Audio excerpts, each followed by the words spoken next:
Hello everyone, and peace of Christ to all of you. Please invite your friends and let us have some good time together today. In this video we will answer some comments and some issues. As you see, the title is about, did Muhammad even dare to debate the Christians? For sure he don't. Now the Muslims, they try to defend their prophet, I understand that, but we will laugh in a second. But before we start, we have a comment from Mr. Sebastian from France.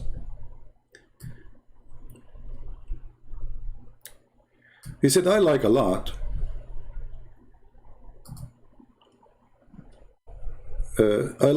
a lot, but his refusal of evolution make our Christian God the greatest of Macaroon. Shame on you, Sebastian, to say that. I mean, this is shame. That's a very stupid statement.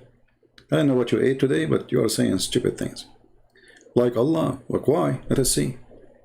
When billions of years of evolution fossils and remnant point at the same direction, I believe that God created our universe with his finger 15 billion years ago. And that wink for him, we rose from the dust of stars. The Garden of Eden, Eden and Eve is an animal stage. Shame on you. Is that in the Bible? That we are created 15 billion years ago? And those fossils you are talking about, you see, like I made videos before about how they measure the age of things. Like how much salt we have in the ocean. They take, like they say, 1 liter from the ocean, and they say, okay, in 1 liter there is a certain percentage of salt. Okay, how much the ocean receives salt a year, which means we can compare between this year and the year after how much salt increase, and then we can say how many years it took this salt to be in the ocean. This is supposed scientific method, but this is a very stupid statement, because a destruction of one territory full of salt and a flood from it will take a lot of salt from that territory to the ocean. I don't know if you go to Utah, there is an endless land of salt. So let's say there's a flood happened, there's a land close to the beach, and there's a flood happened, and then in 1 year, billions of tons of salt drop in the ocean. So how you can measure? This is a very silly, this is not scientific, this is stupid. Suddenly, the hypocrite ones, the false Christians, they don't want, you see, those are the same as the Muhammadan. They try to justify, or let us say, balance between their science, which they worship obviously, because obviously this guy, he believed in 15 billion years ago, yet he claimed to be Christian, and between the Bible. But you cannot do that. This is the Bible in front of us. Where do you get us the 15 billion years? In the beginning, God created the heaven and the earth, and now earth was formless and empty. Darkness was over the surface of the deep, and the Spirit of God was hovering over it, over the water. And God said, "Let be light," and light was. Is that what your science says? Those people, they believe in the Big Bang.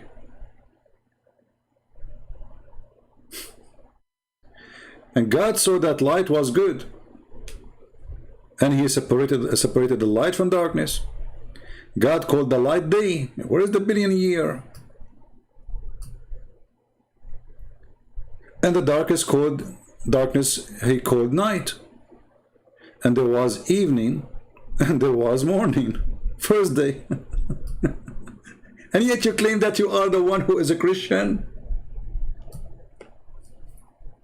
So those idiots who don't want, like they are confused, shall I worship God and the word of God, or shall I worship Darwin? They decide to worship Darwin, obviously, over God, because where you get the 15 billion years? Where you get this from? And then he go far in insulting God, saying that when God created us, he created us as animals.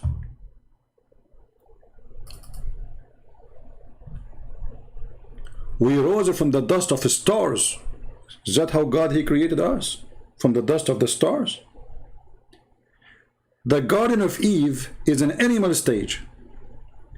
Have you ever heard of a Christian insult God as much as this? Abdul. That's absolutely false. Because animals don't have rules, they are programmed. And animals, you don't talk to them. They do what they are programmed for. But the Bible says that God, he gave Adam a command. The first man he received a law. Don't do that. Don't do this. What animals you are talking about? And yet you are the one who claim to be Christian, and you are calling our God. If we don't believe in the stupid evolution, that we are making our God as Macarim, because obviously you don't know what Macarim mean. Macarim mean deceivers, you idiot. What does this have to do even with the topic? I hope you are insulted very well, because I love to insult the one who try to deceive, and yet they claim to be Christians. Maybe you will be awake. You know, it's like a slam in your face with your stupidity. Everything you said is against the Bible teaching. Anyone who come to you and he claims to be Christian, he says, we believe that there is billions of years. He is not being Christian. What billions of years? It's clear. The word is so clear. You want to do what the Muslims do? You give it like a 50 billion interpretation to get a word. The sun set in murky water. It's so clear. They say, oh, it says, you know, it looked like appeared to Zulqarnain in his perspective. Like, where it says that? And this guy is saying the same. He's being Abdul. So don't go by those mad people.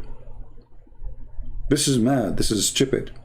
Same time, the evolution theory they are talking about, 67% of the scientists rejected. So how you can call it science? You see, when we have science, nobody can reject. That's it. All scientists, they agree. But when you have a debate between the scientists, then it's not a fact, obviously. Otherwise, nobody, why people are not giving up that it's not true. Forget about Christian Prince. He's debating you based on his belief. Okay, what about the scientists? If we go right now and search in YouTube, we will find tons of scientists saying this is a stupid idea. Idiot.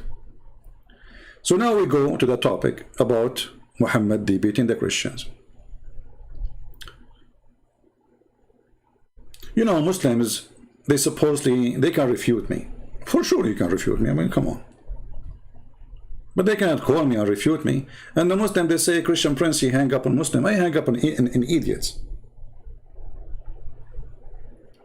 Bring me a sheikh, I will never hang up on him. Like last time we spoke about this Muhammad debating the Christians. It was a guy, his name is Nightmare, and this guy, he believed Allah have a spirit. He don't even know what his God is. So this guy want to defend Islam.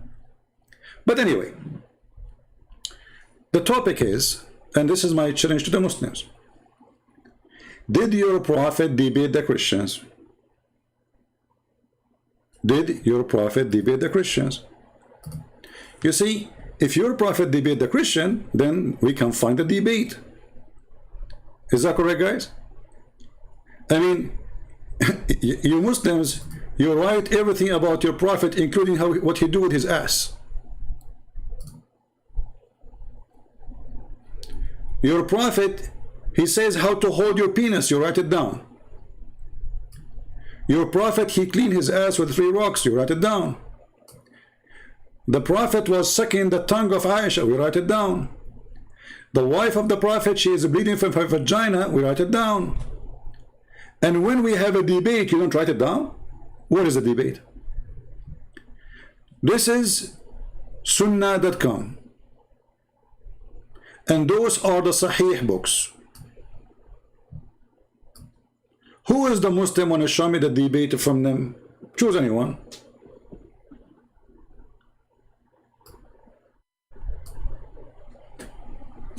Because if there is a debate, then there is a debate. And as long as you're Muslim, you write down everything. How you will forget such an important thing? If we could not find it in the books of the Sunni, which is weird, we can go to the books of the Shia, and then we find that the Shia are saying that when the people of Najran, they came to Muhammad, they spent the whole day trying to talk to him, and he refused to talk. They talk to him, he don't answer.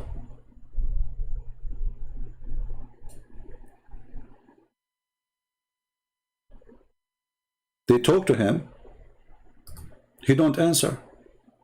Okay, why the Prophet is not answer? Because he have no answer.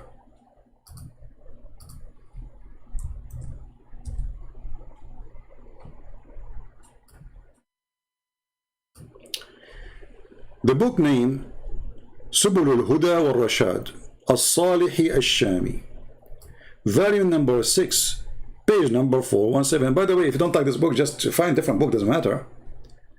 If you click translate to Google, use Google translation. All right.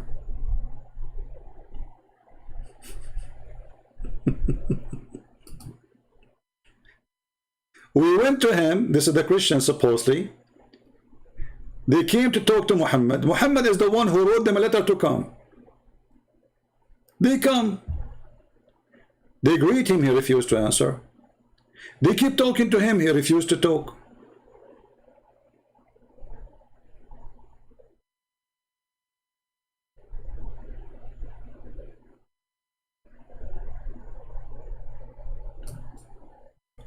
What do you expect from somebody coming from different country far away? How hard will be the discussion? I mean, this is a debate, should be like 10 hours debate, and that will make a book. Not a page, not a sentence. What is the debate? What Muhammad told them about the Holy Spirit? The Christian believe in the Holy Spirit, right? Oh, hold on, forgot. Muhammad even do not know that the Christian believe in a Trinity, and the Trinity include the Holy Spirit. See, how somebody like this mad person, fabricated false prophet, can debate the Christian when he do not even know what the Christian believe?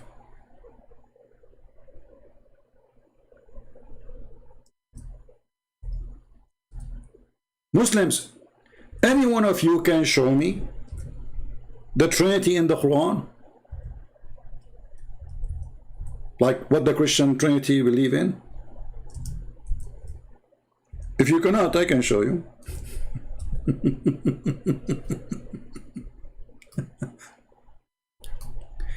This is what Muhammad, he never spoke supposedly. It's Allah is telling him. And each time Muhammad he talk, he says stupid things. Chapter 5, verse number 75. And remember, chapter 5 is about supposedly the Messiah. I mean, at least the name.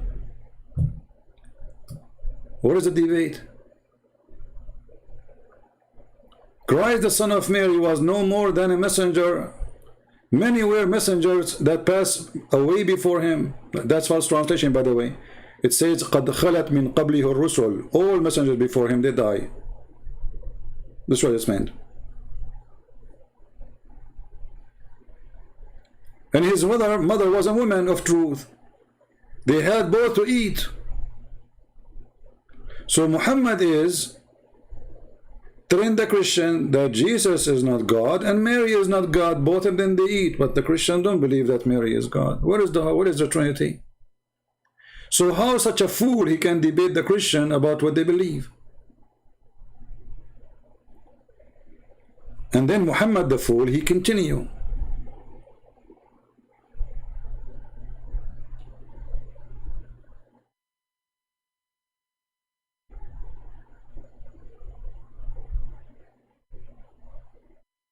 He claimed that Mary is the daughter of Imran. How you can debate us about this?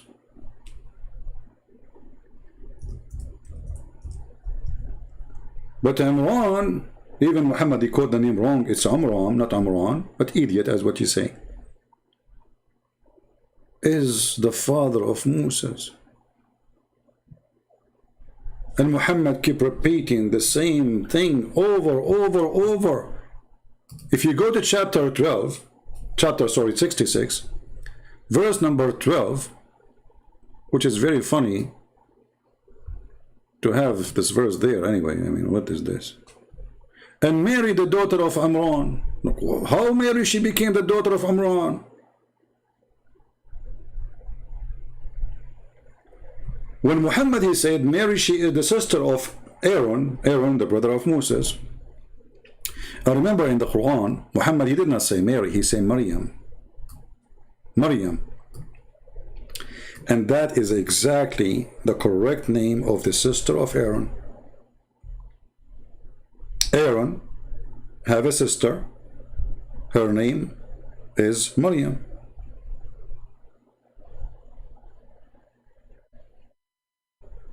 So the foolish Muhammad, he think that Maryam, the daughter of Amram, the sister of Aaron, is the same Maryam, the mother of Jesus. This is why when Ka'b al-Ahbar, which is a Jew, he came to Aisha and he said to her, but there is a couple of hundreds of years between them. Aisha said to him, Kadhabt, you are a liar.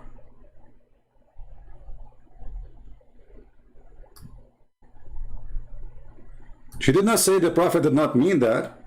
When Muhammad he learned what Ka'b al-Ahbar he said to himself, oh, we got busted. So he said, oh, they used to call them by their great prophets. Great prophets?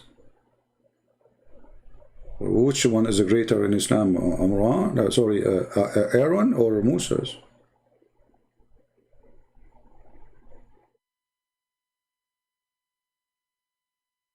And how you explain that Mary, she became the daughter of Amran, which is the father of Moses? There's a whole chapter about it, chapter number 3. And the whole chapter is called the family of Amran.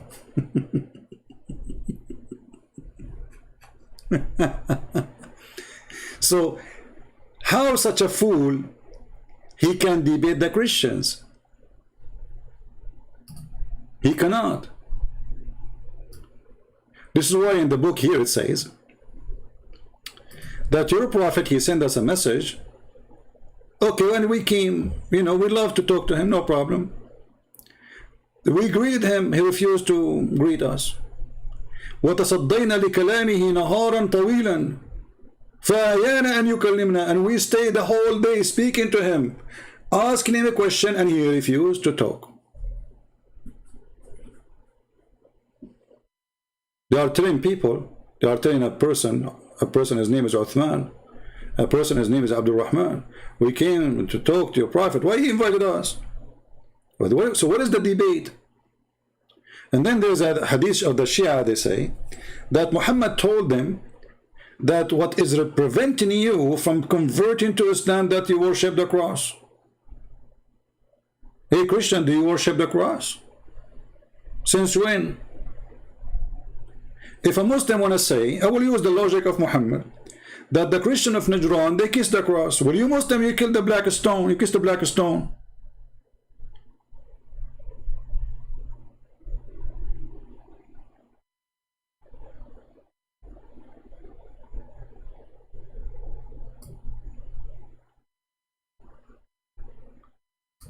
So you have a prophet who do not know who is Jesus. Even his name is wrong. I mean, who is this Isa? In the books of the tradition, some like in the tradition of the Jews, which is not approved by anybody, some of the Jews believe that Maryam, the sister of Aaron, she have a son, his name is Isa. The stupid Muhammad, he thought this is the son of Maryam. This is the same Isa.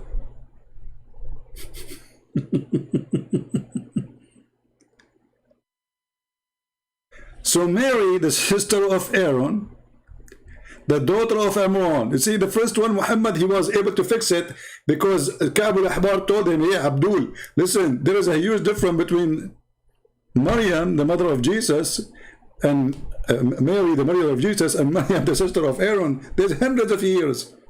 So that one, okay, Muhammad, he was able to push it there. But how he can fix Al Imran?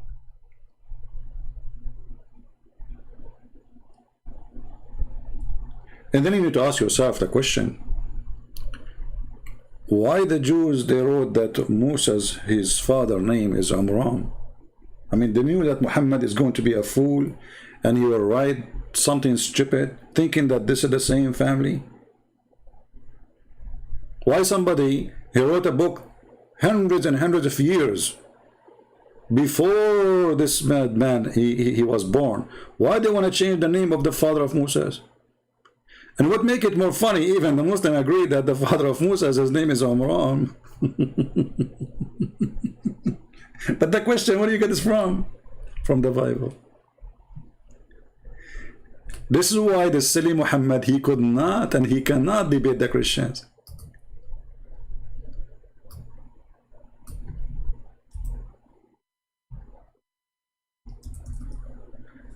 And just to show you the foolishness of Muhammad, who do not understand Christianity, and he has zero understanding for Christianity, Muhammad, he says that Allah is one of the three. The Christian, this is what the Christian believe. Allah is one of the three. Muslims, who are the three? It's an open challenge for every single Abdul in the chat to tell us who are the three which the Christian believe in. First, we don't believe in Allah. I know some Muslim, they will say to you, well, there is a Christian in the Middle East, they use the word Allah. They are under the occupation of Allah army for the last 1400 years. Taliban come yesterday, suddenly everybody grew a beard. Yesterday, nobody wearing hijab. This is exactly what happened. So the question, when Muhammad said that the Christian believe and they are doing blasphemy against God, Allah is one of the three. We don't believe in Allah. Secondly, Allah is one of the three. Who is the three? Any Muslim can help? Let us go to different verse in the Quran so we can love more. Shall we? Be my witness.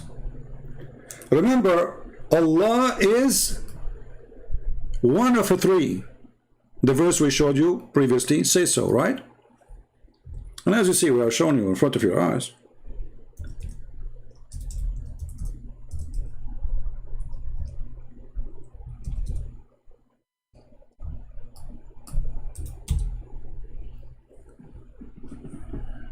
And then Muhammad, go in chapter 5, verse number 17, and look what he said. In blasphemy, indeed, they say that Allah is the Christ. Like, hold on. If Allah is one of the three, and this is what the Christians, they believe,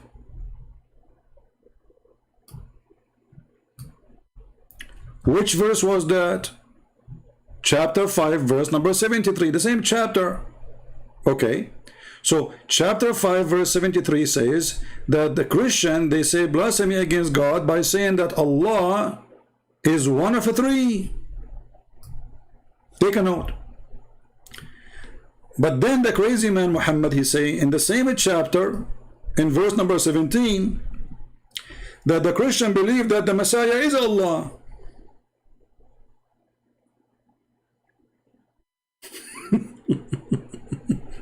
Are you getting the point? Hey people, are you getting the point, or still we are going slow in the process? You see, if we Christian believe that Allah is one of the three, which is not true really, we don't believe in Allah anyway, but let's go with it. Then you say that the Christian believe that Allah is the same a person as the Messiah. That means there's no three. Okay, we will go with you.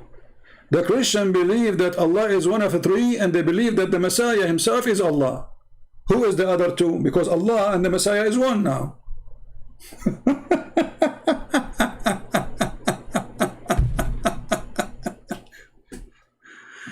Oh boy. Do you see how stupidity works? I don't want to keep you here for long. I just wanted to say hello to everybody and show you that this idiot Muhammad do not know what he's talking about. And when the Christians, they came to him and they start making, argument, he could not answer them. And Muhammad, in order to avoid, or the Muslims to avoid embarrassment of their stupid silly prophet, he said to them, when you see people, they are making fun of the Quran or they question the Quran, leave. Don't stay there. You see? In the reference, it says that the people of Najran, yujadilun al-Rasul, yujadilun, they have an argument. They have an argument. It's not him arguing.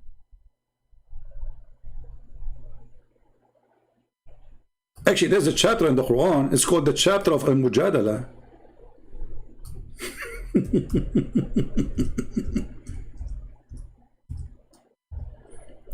What a stupid.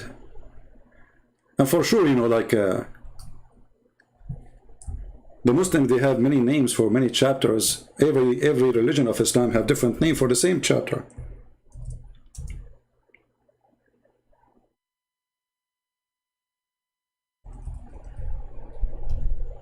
Every religion of Islam, they have different names even for the same chapter.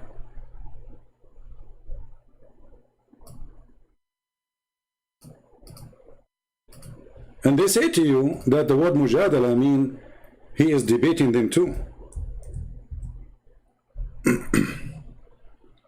That's false. This is if they are both doing mujadala, not one. Here we go. This is the word mujadala. قد سمع الله قول التي تجادلك في زوجها. She is the one making the statement.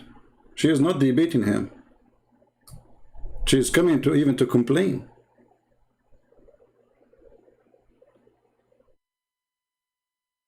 So the Christian, they came and they make a statement, and the fool Muhammad could not answer it. And not only that, he says, I have nothing to say for you. Tell them I have nothing to say. He don't even talk to them. And then Muhammad, to solve the problem, what he did?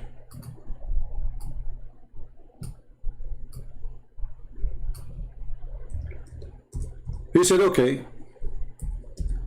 come. Let us invoke the curse of Allah in the one who is lying. He could not answer them. If anyone dispute in this matter with thee, did Allah say to him, debate? No. If anyone dispute in this matter with thee, now after all the knowledge come to you, which means Allah told Muhammad supposed answer, right? And he gave it in the Quran. Say to them, come here. Let us go together. Let us gather together. Our sons and your sons. But the funny, Muhammad don't have sons. Your sons and your sons, those are monks. They don't have sons and wives. Our women and your women, they are not married. Ourself and yourself, like what the heck? And let us urgently pray and invoke the curse of Allah in the one who lies. Look, what is just stupid religion? This is how the debate of Muhammad is. Let us invoke a curse in the one who is lying. But hold on. Those Christians, they believe that Jesus is God. They are not lying. Let us say they believe in a lie, supposedly. Let us say for the sake of argument. But that will not make them liars. Liar is someone says something against what he knows.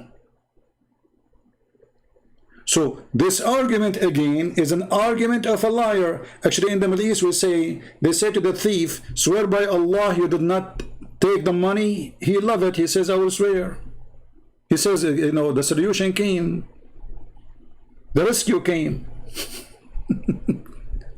Have you ever heard of a scammer? He will not love to swear to get away from his crime. He's a criminal already. If he cared for God, he will not do the crime.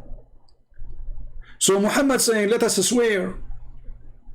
And let us ask Allah to curse the one who is lying. But who is lying here? You see, if a person, he came to me from India and he says to me, I worship a God, his name is, you know, whatever. Harashima, Mashima, whatever. A Buddha, whatever. He's not lying, he's worshipping that God. If he said to me he's God, he's not lying to me. He believes in a lie, according to me. According to him, it's the opposite. So, the idea of this verse is so silly and so stupid and so foolish and so dummy, showing the disability of this corrupt false man who could not refute the Christians.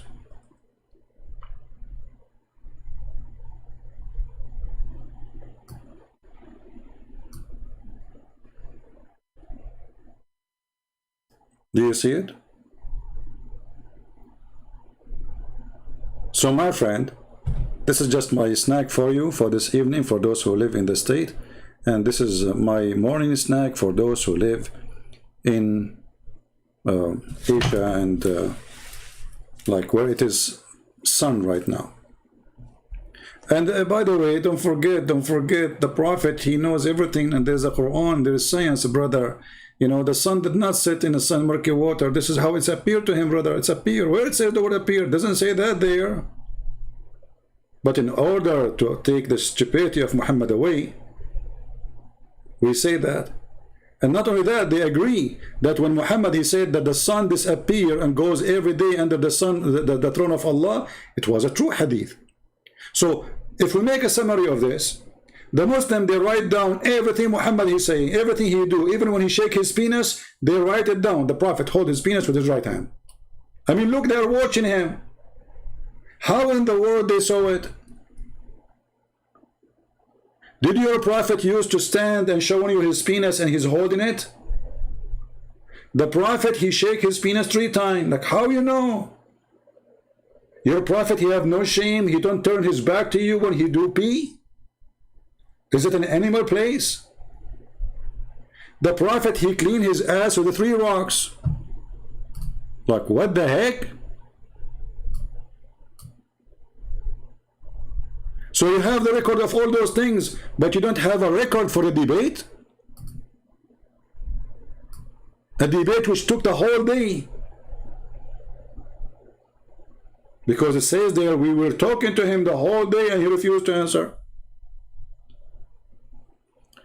The Prophet, we gave him 3 rocks to clean his anus. Look at the story. And look at the title. Chapter, don't clean the private part with dunk. Like, what the heck? This is the chapter name.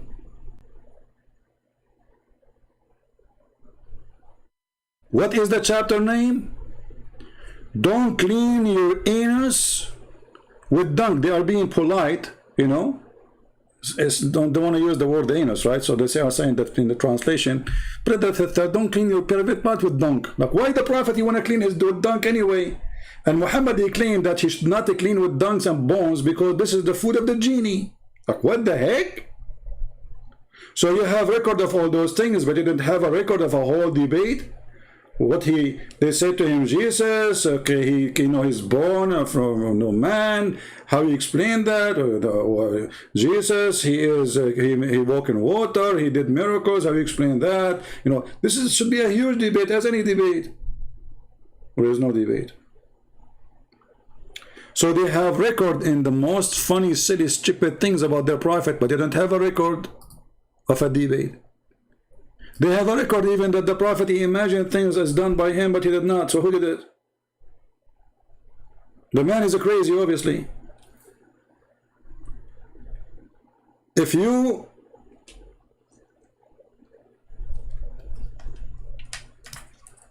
are a person who imagine things happen and they never happen, that means you have a chemical balance in your brain. But this is a prophet. Was Muhammad imagining an angel coming to him? If a Muslim say no, will you prove it? Your book saying he imagined things. And the excuse is bewitched. Who is going to believe in this garbage? Bewitched? What bewitched? In the old days, anyone, you know, who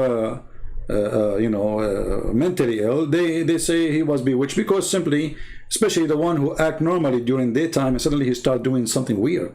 So they call him bewitched. So once the Prophet was bewitched, okay, and what happened? He began to imagine that he had done a thing. In fact, he did not do it. So during that time, Muhammad was bewitched. If you remember I don't want to call it debate here with this guy, his name is Osama Abdullah. He said, Christian Prince is a liar. The Prophet was only bewitched for 6 months. What? Only? Okay, in 6 months, how many verses he imagined? How many Jibreel he imagined? And how this Allah, he allowed that such a thing happen to the one who is going to try. He is the fax machine of Allah. The fax machine is broken. The fax machine is giving false messages now. Because this false machine, Allah, Prophet Muhammad, he is imagining things. He is imagining fax coming, and he print the fax. But it's not Allah talking to him.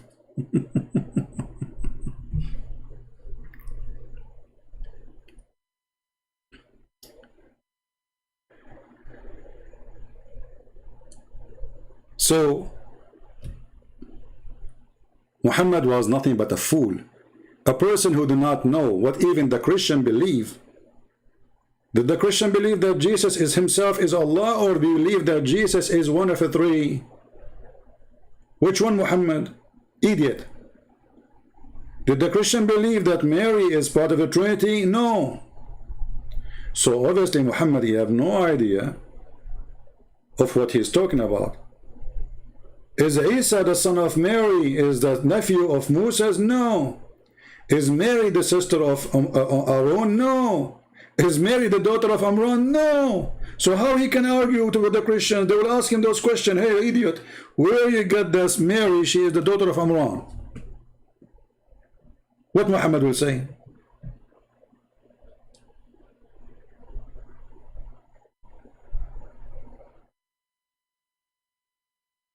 Right? So Islam is a very serious, stupid cult, and this is my invitation for anyone who claims to be a sheikh. If you are a sheikh, please leave a comment. We will welcome you to call me live on air, and we will be happy to have you to answer any of those things. Is that fair, people? Stop being a coward, and you can refute me by talking to yourself, but you cannot refute me by talking to me. And if you are a sheikh, not only we will welcome you, we will speak to you nicely, and we will never hang up on you. I hang up only in just idiots, kids. Like the guy who do not know if his God is a spirit or not. We don't want to go to zero basic training, and the drill sergeant is screaming, losing his voice, because the private soldier, he is an idiot. Bring me your sheikh. Where are they? Those who claim they can refute me. If we made a promise, I will never hang up on you. And you make a promise, you will never hang up on me. And we make a promise that the one who hang up first is the loser. Why you don't do it? If I hang up on you, that means you won the debate. But bring me a sheikh. You'll notice that all those who claim to be sheikh, who call me, they regret the second the day they call me.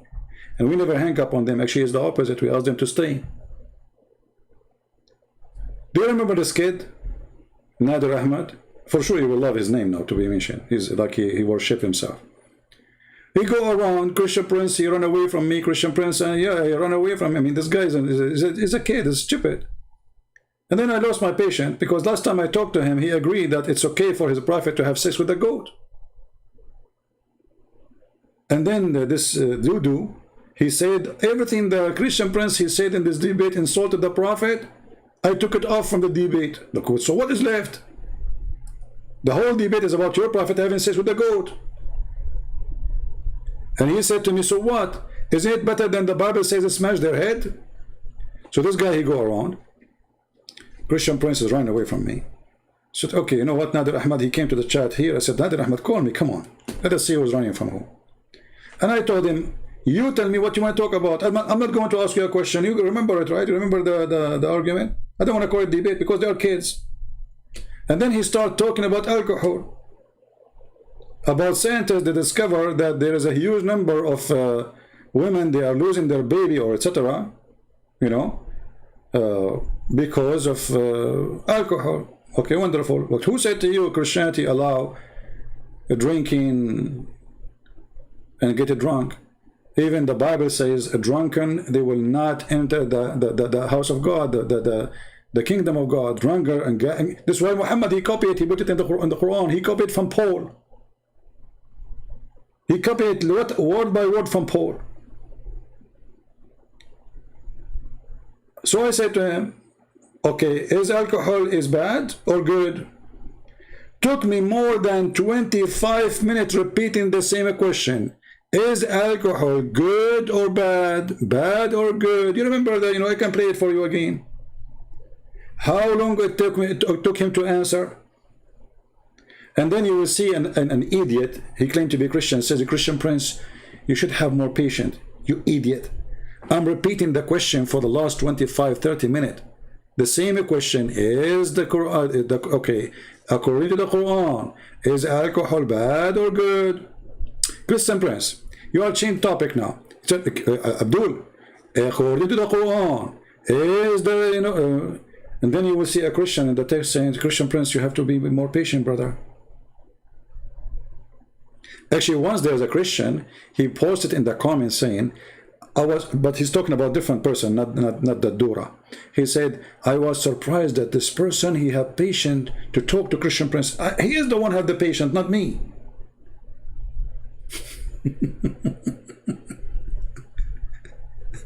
You go from the right, you go left. You go from the left, you go right. And then a Christian idiot, I want to call them those idiots because they are, I don't know, they are fake Christians. He claimed that that guy is the one who have a patient, not me. I'm really surprised that this guy, he have patience to talk and he stay talking to Christian prince. What? I'm the one repeating the question 25-7 times every 2 seconds, and he is the one is patient.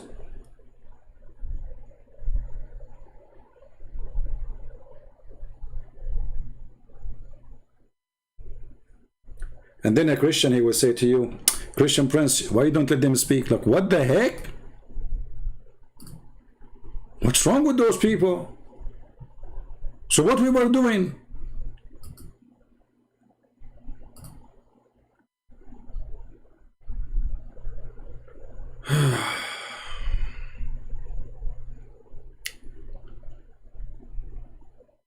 Let us see.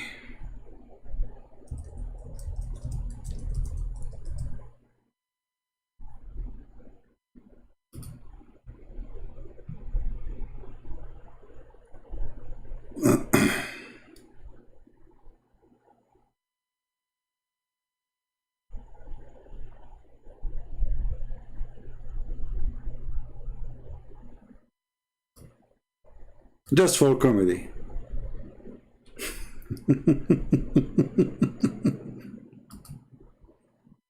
Just for the purpose of comedy. Nothing more, nothing less. Hey Nader Ahmed, how are you? Hello. Well, hello, CP. How have you been doing? After all these years, we finally meet. This is very good. I get a chance to meet you. How have you been doing? Thank you. I'm very fine. So what do you want to say to us? Go ahead. Yes, so, you know, we've been having these wonderful debates on the Bible, Quran, and modern science. Mostly Quran and modern science. And I have a few challenges. Quran and science? Absolutely. We've been having these discussions and debates, and I have said Christian has been running away from this debate series because he knows that the Quran is in complete harmony with modern science, and there's okay, give us one. Let us not waste time, me and you. So for some reason your voice is cutting. Well, give me one. Give me one miracle. Okay, listen, you have to. Why were you running away from me, from this debate? People said, no, see, don't make excuses. We are here. Let's see who is running. Give me a miracle. Let us laugh. Well, here's what I would like to do, Christian friends. I would like for us to have a public debate on this topic. Abdul, do you want to debate me? You are talking to me right now. Until we have that happen, give me the miracle. Everybody will laugh at you. You are playing like a kid. You call me. You claim you can debate me. Here we go. We can do it right now. Why next year? Why next century? Do it right now. Otherwise, you are just a kid wasting my time. So I'm listening to you. Please don't let us speak like adults. Are you going to debate me right now, or you will never do it? Well, first of all, I will give you, want me to give you a scientific miracle right now. I can do that, but I think you should first answer why you are running away from me. Well, answer that to the people. Because the one is running. I'm saying to you, let's do it right now. You said no. It's you who's running. Do it. Go ahead. What I let's do 10 minutes right now. There's no I can give you will be one. It's a crossfire debate. Everybody will hear us. It's a conversation. Go ahead. Okay, here's the problem. If we don't have set rules with time limits, things like that, then we're just going to be. It's a free boxing match. Show me. Aren't you the one who speak? You speak. You know, you play karate and you are good in boxing. Do your boxing. Free boxing match. Go ahead. Yeah. Well, I'll tell you, Christian Prince. The problem here is what I stop making excuses. The rules go for both of us. It's a free. Say whatever you want. Do whatever. 15-minute debating about to debate, and you talk about patience. This guy, he go around, Christian Prince, run away from me. Christian Prince, run away from me. Run away from me. All of them do the same. All of them, they are chicken. And now, okay, here we go. I called you, and you are with me live, and did not ask you a question. Tell me whatever you want. Go ahead. No, we have to set what rules? The second a Muslim he asks for rules, he is asking for a way to escape. You see, this is why I don't do those things like stupid things they do in other channels, like 5 minutes for me, 5 minutes for him. There's no need for this garbage, because he can say whatever he wants, he get away with it. Crossfire debate is a real debate, and don't tell me what the topic. You see, those people who ask for a topic, they are asking like a topic in advance, 2 months in advance. They go searching Google, they print 1,000 references in front of them, and they start reading from a paper, regardless if they are Christian or Muslims. So what is the debate? So now this Dudu, he is with us. Okay, are you going to debate or not? And then later you will see a Christian saying, let him talk. Come on, Christian Prince, you are not letting him. Let me talk. Whatever you want, go ahead. But I have a very good excuse. My excuse from running from you is this. You are a coward. Okay, let me give you are wasting our time. Are you going to debate me or not? Okay, what I cannot do, Christian Prince, is win a shouting match. Debate me now or not?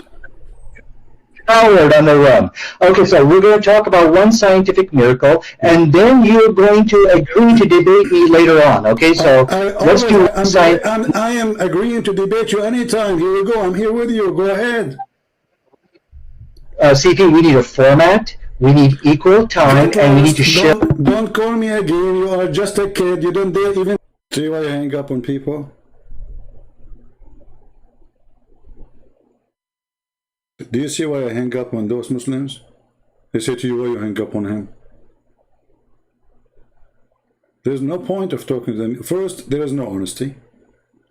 Never waste your time with somebody repeating a lie. That's it. Okay, you said your lie, bye-bye, go. There's no point. And I have the reference in front of me on the screen to get you busted.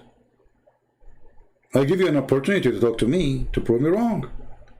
You waste your opportunity about saying things does not make any sense, I will hang up on you. So are you going to debate me or not?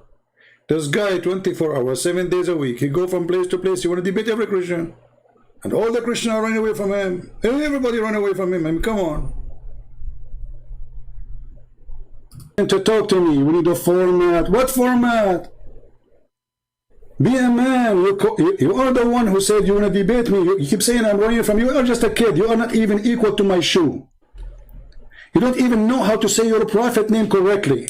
If I call you right now and I ask you to say your prophet name correctly, do you know how to say it? You don't. And you are the one who agree your prophet have sex with the goat. What more I want from you? So either you want to do it now. Don't waste my time. I will call you one more time. Either we do debate now. Don't put rules. No rule for you. No. Notice he will not say you lie. I did not say the prophet have sex with the goat. He agreed because that's what he said, you know. See, he said, so what? So what? Better than your Bible says, smash the head of the babies. Rule for me. Speak as much as you want. Get me busted. Go ahead. Let me call you.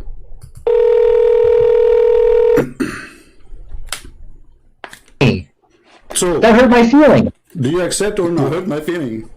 Yes, let's do a debate, because I know you'll run away like a coward. So let's just do what you want. Go ahead. Nader, be a man once in your life and talk. Go ahead. Speak as an adult. Go ahead. What do you want to say to us? Go ahead. Yes, so we're going to do one scientific miracle that proves that the Quran is the truth and you are actually following a demon called Christ. So both the Bible and the Quran actually answers a question on the issue of alcohol. Now, what's very interesting here, there was a study done. I don't have my desktop, which is shared. I'll show you that study. But in this study, it showed that the Quran actually, because of the teachings of the Quran, the Muslim women are 50 times less likely to give to give birth to who has fetal alcohol syndrome. The study said you got to go to the Christians because of the influence of the Bible. So the question tonight, which Christian Prince needs to answer here, is, okay, so the book of Quran and the Bible, they gave an answer to this question of alcohol. And when we look at the Quranic answer, it is a far superior answer. What is the Quran answer? Until now, you will not give me the verse from the Quran, remember. We are talking about chapter, well, I'm sorry, chapter what? What did you say? What chapter? Chapter 5, verse 9. What chapter? Chapter 5, verse 9. Chapter 5, verse 90. Chapter 5, verse 90. Okay, tell me about it. Go ahead. Now we know what you're talking about. Go ahead. Okay, and then I'll tell you about it, but I'm following the rule because I know you will not run away from me and we'll debate on this topic. So that's the agreement here. Okay, so let me go ahead and do the verse in chapter 5, verse 90. Okay. It says, forbidden is alcohol, any kind of intoxicant, gambling. Okay. So from the study here, they pointed out that Muslim women are 50 times less likely to give birth to a fetal alcohol because of the teachings of the Quran. Now, the question is here, which you need to answer, how is it that the Quran gave a better response? Where is speaking about the alcohol is bad? Where it says that? No, it says for you forbidden is any kind of intoxicants. Where it says and because of that, where it says it's bad for your health in the verse you quote for me. That is bad for your health. No, it is completely forbidden for Muslims. This is clear. Okay, and from the study again. I'm asking you a very simple question. You say that this is about health. I'm asking you, why in the verse never say anything about health? It says this is from shaitan, that's all. Because it's from shaitan, don't do it, correct? Yes, this is from shaitan. And so because as the study concluded, it is the teachings of the Quran which caused Muslim women to abstain from alcohol. And so the question from again is that how could Allah of the Quran provide a better response than Jesus of the Bible on the question of alcohol? That's a question you need to answer now. And so this let's make it clear. I'm just trying to get a full sentence from you. So are you saying the Quran confirmed that alcohol is bad, no matter what? The Quranic position is that it is forbidden. Yes, it's forbidden. I know it's forbidden. This is not a question. Are you saying that alcohol is bad no matter what? It's bad. It's ugly. Yes or no? No. But I think these are irrelevant questions you're asking. You're running away from the study. If you like to count how many times I need to repeat the same question, just start counting. Already I did it maybe 5 times. The question very simple. Is alcohol bad or good? Is it bad or good? Very simple. The question now is irrelevant. Okay. This is the topic. I want to know if alcohol is bad or it is not bad. Is it bad or not? I mean, what's wrong with you? So you are saying to me, Quran is forbidden alcohol. Okay, forbidden because of what? Because it's good or because it's bad? Yeah. What? You don't understand the question here, so I need you to take some time. This is my question. This is my question. Guys, you don't understand the question. I mean, the question is difficult. I mean, come on, we have to agree. Like, what is the question? I don't understand the question. Like, what? Like, what is the question? Give me the question, I will answer it right away. What is the question? The Quranic position is that it is forbidden. Yes, it's forbidden. I know it's forbidden. This is not a question. Are you saying that alcohol is bad no matter what? It's bad. It's ugly. Yes or no? No. But I think these are irrelevant questions you're asking. You're running away from the study. This is the topic. This is the topic. I want to know if alcohol is bad or it is not bad. Is it bad or not? I mean, what's wrong with you? So you are saying to me, Quran is forbidden alcohol. Okay, forbidden because of what? Because it's good or because it's bad? Yeah. What? You don't understand the question here, so I need you to take some time. This is my question. This is my question. This is my question. This is my question. You don't understand the question. You don't understand the question. Like, what the question? And then you will see somebody from those Christians who claim to be Christian Prince, let him talk. And you have no patience.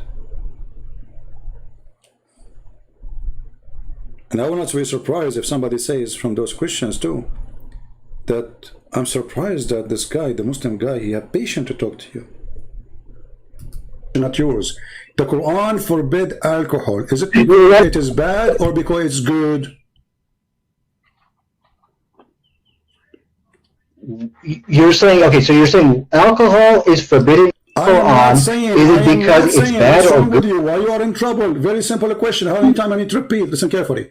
The Quran forbid alcohol. That's wonderful. Does the Quran forbid the alcohol because it is bad or because it's good?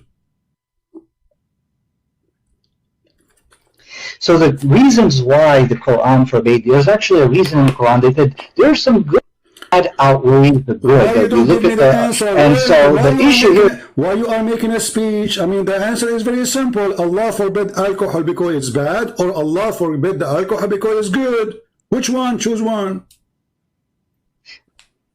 I've already given you the answer. Now the issue, I'm going to read it to you, and you got to answer. I want a clear answer. Is it bad or good? Is alcohol is bad or good?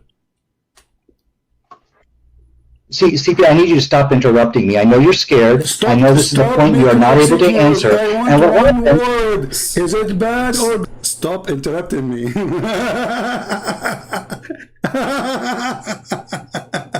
Hey, Christian Prince, let him talk. Why don't let him talk? Stop interrupting me. Look, what the heck? I'm repeating the same question for the last 15 minutes. Let me talk. Christian Prince, let him talk, okay? What? Good, you are the one who chose the topic. Everybody is my witness, and now you don't dare to answer. What's wrong with you? Okay, Allah forbid alcohol because it's bad or because it's good? CP, you gotta let me, don't interrupt me, you have to let me answer. Okay, we're gonna have an intelligent... You're making a speech. I mean, the answer is very simple. You call me, you say, according to science, proving that women, they give birth and they have a defect in their birth. That's wonderful. That means alcohol is bad. So why you don't say it's bad? Is it bad or not? You know, the issue with the Quranic position on alcohol is that there is some good in it. My friend, aren't you the one who mentioned to me? Is it you who mentioned to me in the beginning saying that science proved that most of women who give a defect birth, the reason for defect birth, and you mentioned the word Christian specifically, the reason for that, the highest percentage is because of alcohol. So is alcohol is bad or good? Okay, okay, your question, as I understand... Do you know why they didn't dare to answer? They made an article, and the article, they were teaching Muslims how to refute Christian Prince. Whatever Christian Prince he said to you, this is number one. I wish I can find the article. They made it many years ago. Don't say yes, don't say no, because whatever you say, he will get you busted. Even if he said the Prophet was a wonderful man, don't say yes. And this is an example. This guy, he don't want to say yes or no, because the second he say it, he knew there is something coming. He knew he's talking to Christian Prince. He's not talking to somebody, anyone. He knew that Christian Prince will not ask a question unless there is something. There's some kind of explosive device coming. It is yes. It's good or bad. I mean, what's wrong with you? But the guy is struggling like, what is the, like what? What is the question? Remember, this is his topic. He is the one who called me. He is the one who challenged. He is the one who mentioned it.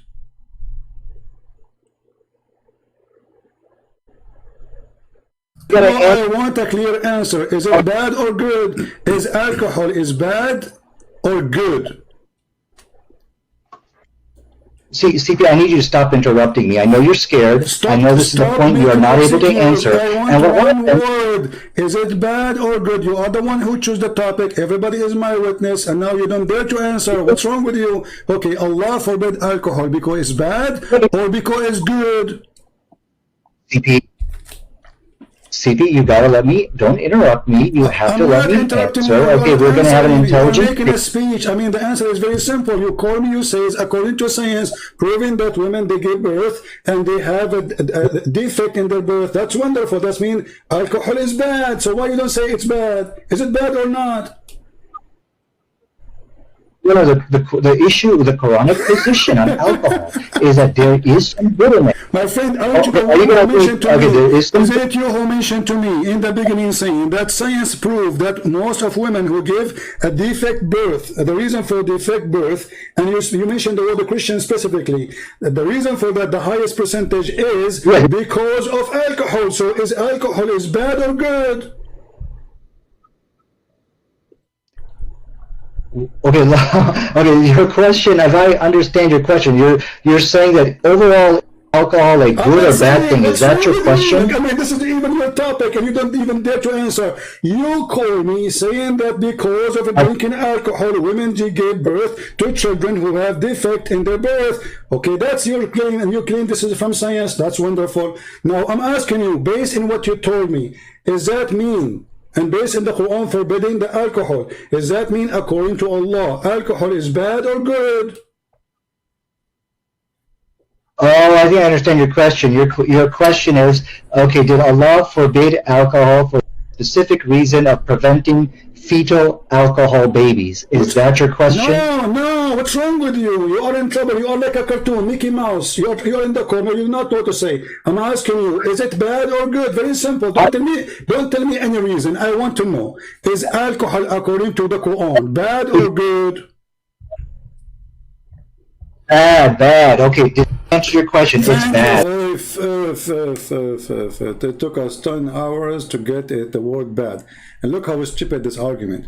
Because if this is the case, Allah forbid it, because women, they will give such a thing, then men, they shouldn't drink it, because men, they don't get, they don't carry babies. But the verse in the Quran, Allah speaking to men. Ya ayyuhalladhina amanu. So, the idiot, you know what you can do, an idiot. So this is how much patience you need to talk to Muslims. And then you will see somebody sitting in his chair, drinking his coffee or his iced tea or whatever, relaxing, say, Christian friends, you have to be more patient, brother. Brother, you hang up on this guy. Brother, we might just bring him to Christ, brother. You know, they are sitting there, relax, you know, and I'm losing my voice, repeating my question, screaming, and then the Christians say, Christian prince, brother, you need more patience. You are very tough on the Muslim. Like, what? Actually, the most who make me upset is not Muslim comment, it's Christian comments. It's really weird. I mean, they school you how to talk to Muslims, and they themselves, they never did talk to one. I mean, I spent my life making Muslim leave Islam, and then you will see a guy who never spoke to a Muslim. He never made a Muslim leave the cult of Islam. He is schooling you how to talk to Muslim. Okay, now we reach the point. This is this is part 2 of the movie. Now he got the question, man. So this is the question, huh? Okay. Oh, I think I understand your question. Your question is, okay, did Allah forbid alcohol for a specific reason of preventing fetal alcohol babies? Is that your question? No, what's wrong with you? You are in trouble. You are like a cartoon, Mickey Mouse. You're in the corner. You not know what to say. I'm asking you, is it bad or good? Very simple. Don't tell me any reason. I want to know. Is alcohol according to the Quran bad or good? Bad. Okay, to answer your question, it's bad. But there's a little bit of good in it. The Quran Okay, did finally you said it is bad. So how come the Quran says it is good? Here we go. This is the chapter 16, verse number 67. You made me lose my voice, repeating the same question. The Quran says that the alcohol is amazing drink, is the best, it's a miracle of Allah. Read for me the verses.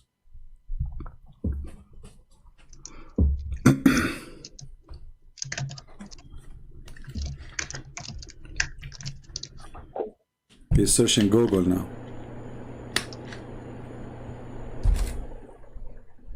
The moment of truth. Is it bad or good? Are you finding the verse? I'm sorry, I'm not even looking at your screen. Well, did you want me to respond? Oh no, I don't want you to respond. You can call a friend. I mean, what's wrong with you? The Quran says, do you want me to respond? See, they say things just taking time to think what they were saying, you know? They say things doesn't make sense. Do you want me to respond to this? There's something in the screen, Christian Prince, you know? Should, you know, have the weather there, you know? So he's just trying to buy time so he think what he will come with, like, you know? So do you think, like, did you fix the faucet in your kitchen? It's we're leaking, you know? He will come with anything just to avoid going to the answer. He's buying time to think. You said to me it's bad a second ago.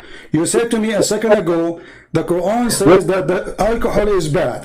Now the Quran saying that alcohol is a great drink. It's even a miracle from Allah. It is a benefit for mankind. And you can change any translation you want. What translation you want to put for you on the screen? Okay. Oh, okay. I'm sorry. I'm not even looking at your screen. So let me answer that if I may. Okay, and one thing I will require of you, Christian, do not interrupt me in my rebuttal. Because if we're going to have an intelligent debate, we should not be interrupting. Even a rebuttal, because simply you just say that the alcohol is bad. The Quran is verse saying the alcohol is amazing. I mean, can you even make a rebuttal? Yeah. Okay, so let me now respond to you without interruption. Because if you interrupt me, this is an act of cowardice, and this is exactly what I'm saying. The debate now is about interruption. See, he's buying time. This is what they do. They're just buying time. They don't know what to do. You interrupt me, okay? No, do you want to hear my rebuttal? Don't interrupt me and we start talking, blah, blah, blah, blah, blah, blah, blah, saying nothing. But he's thinking about what I would do with this verse now.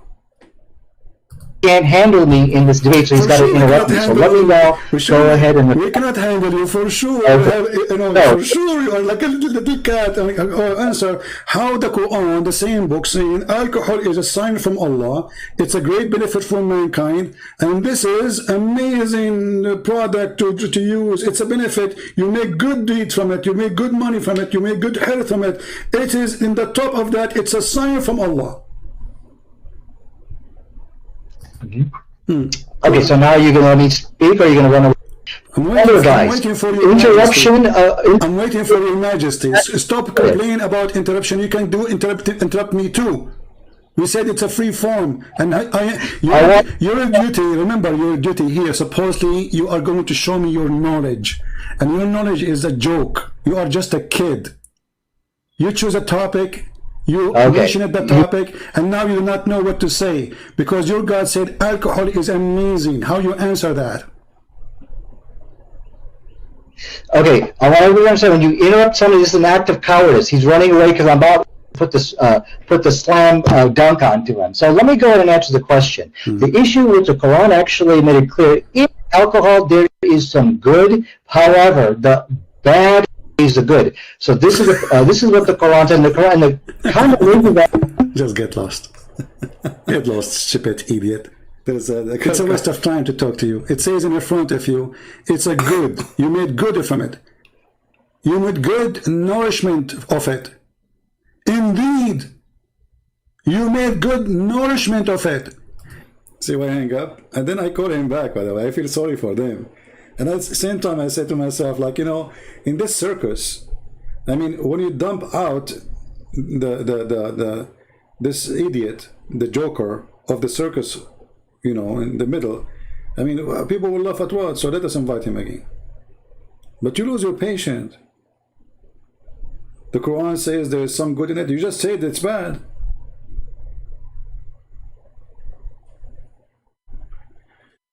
And again, I call him again. Indeed, if you have sense, indeed you are a donkey. You are a certified donkey. Obviously, you do not know your book. It's a waste of time for someone like me. I can put my toes in a chat room and you cannot answer my toes. Who are you? So when you say, I'm going to debate a Christian prince, I want to debate a Christian prince, you're a potato. Let me, yeah, the Quran says there's some benefit. What some benefit? It says, I asked you, is it bad or good? And I repeated the question 100 times so you can think about it carefully. And then finally I made you say it. It's bad. It's bad. Chapter 16, verse number 67, Allah praised alcohol, claiming that He is the one who made it for us. It's for our benefit. So don't go around. You see, I just now, I give you like a bite. You know, that you want to bite my shoe? I give you my shoe. But as you see, even my shoe, you cannot even bite it because your mouth is so small. Potato. And if you want to talk about health and birth defect, I never saw birth defect as much in Islamic countries because you marry from your cousin. And the proof of birth defect is you. Look at you. I mean, you got to hate this Christian prince, don't you? I mean, I don't know where he got his words from. This guy Christian prince is really something unbelievable. And the proof of birth defect is you.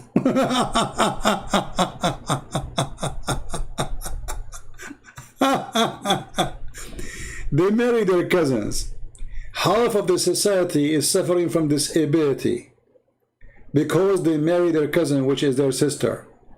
And they are coming to me, finding a false logic, trying to make it like the Quran forbid alcohol because of women giving birth. This is really what the Quran says. Desperate cult. They have a desperate measure to come with desperate proof.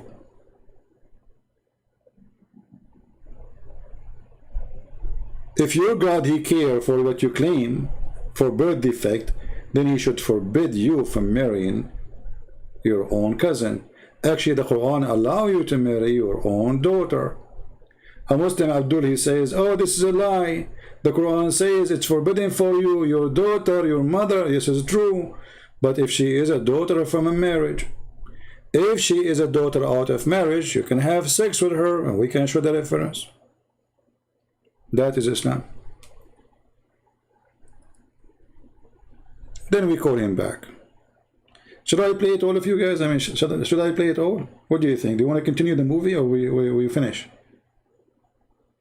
What do you think? Should we finish the movie or continue?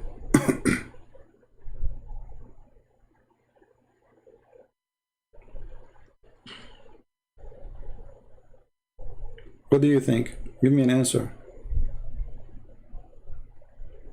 I need to make some tea. Honestly, my throat is dry, you know, because you see, not only I do live on air, after I finish, there is somebody when I leave Islam, there is somebody, his sister, you know, he's a Muslim, he's ex-Muslim, his sister she's trying to convert her to Christianity, like what happened to him, you know. So I spend a lot of time talking offline, and then you come here and, you know, argue with people, and then even Christians, okay, so I will play it. I will not make a comment. I will go to the kitchen, make some tea. Excuse me, okay? Don't forgive me if you don't hear me say anything. Just listen to it.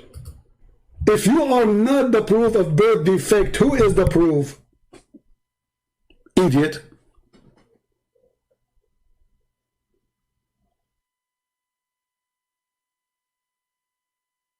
Shall I call him back again or give him one more chance?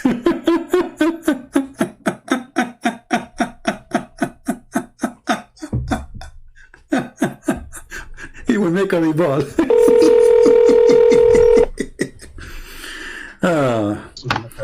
Why'd you run away? I'm I'm laughing. What happened? We are laughing. We have to take a commercial break because you are a birth defect yourself. So now, are you going to answer or not? Don't make an excuse. Are you going to answer how Allah He says that alcohol is a great product and it is a sign from Allah? And then you said to me from the beginning that it is from Satan. Isn't it the other verse? It says from Satan. The verse you gave me, chapter 5, isn't it that verse? It says that alcohol is from Shaitan. Okay, well, I want to make it clear. You hung up on me, you interrupted me, and this is a clear sign of cowardice. Everybody is laughing. Listen, this is recorded. Everybody will laugh at you. So the verse in chapter 5, verse number 90, it says that alcohol is from Shaitan. Correct? It is a handwork of Shaitan. Correct? Absolutely. It is a handiwork of the devil, which is found in your book, right? Nope. Okay, so now how the other verse is saying that it is the work of Allah? It is what? The work of Allah. What? It is the sign from Allah. It's a work of Allah. So chapter 16, verse number 67, it says, it is healthy, it is good, it's a fruit, it's amazing, it's beautiful, it's a good, it's nourishment, and it is a sign from Allah if you have any sense. So how it is a sign from Allah, and then the other chapter you gave me, it says it is the work or the handwork of Shaitan. Which one we should take? Absolutely. And so this, as you can see, Christian Prince is running away from the real question tonight on how is it the Quran could give a better response. Now, what he's showing, okay, but I can show internal contradiction. Don't change topic. Don't change topic. You see, you say hang up on you. Don't make me hang up on you because you're a kid. You're just a kid, literally. I'm asking you. The question is very clear. The question is very clear. Everybody is laughing at you. You are stupid like your prophet who said that the penis of the man will be endless. And I'm sure you are dreaming about that because you have a problem. Now listen, is it from God, this alcohol, or it's from Shaitan? Okay, so as you can see, he's interrupting me. He's hanging up on me. And this is a sign of this from Christian Prince. Because I'm done with you. You're done. You're lost. I have nothing to say. I'm just giving you extra time. Just for listen. Nader Ahmed, you are here for one purpose: entertainment. You are just a joke. You are not a debater. You know nothing. So I'm asking you the verse in chapter 16, verse number 67. Don't make me repeat myself 1,000,000 times. It says that alcohol is made by Allah. It's a sign from Allah. It's a miracle of Allah. It's a great. It's amazing. And the other verse, the one you gave me, chapter 5, verse number 90, it says it's the handwork of Shaitan. So which one of them is accurate? Okay, so one of the cowardice of Christian Prince, anybody can win a debate by interrupting their opponent, hanging up on them, and shoving questions. You can interrupt me as much as you want. Still, you can't answer. Where's the answer? What is the answer? People don't care for you. You can cry as much as you want. People are laughing. Which one is made by? Made by Allah or made by the devil? Is it bad or good? I'm waiting for the answer. I told you this guy's scared to debate me. The Quran makes it very clear. For sure, we are scared of you, my friend. So for sure. I mean, there's no two people that want to debate about it. You know, my friend, everybody's scared of you. You are a crazy person, brother. So now, is Shaitan is the one who made alcohol or Allah? Chapter 16, verse number 67 says it's made by Allah. Chapter 5, verse number 90, it says made by Shaitan, and it's bad. So which one of them is accurate? Okay, so the Quran does not state in Surah 16, verse 67, that the alcohol was made by Allah. You have lied. Now, do not interrupt me again. I did answer this question, as you can. I think he's running away. Read the verse for us. Read the verse for us. Read the verse for Allah. Read the verse. You said it doesn't say that. Read the verse. Read the verse. I want it to be clear to everybody. He's running away. He cannot debate me. Read the verse. Let us see who's running away. I mean, we are having a debate. All I'm asking you, give me the answer and read the verse. Okay, you are saying something is not there. It's in front of us. Does it say that it's a goodly provision? Okay, let me read for you. This is the Muslim translation. Okay, and a goodly provision. Do you see the word goodly provision? Yes, that does not say. Okay, anybody can win it. Doesn't say what? Doesn't say what? Doesn't say what?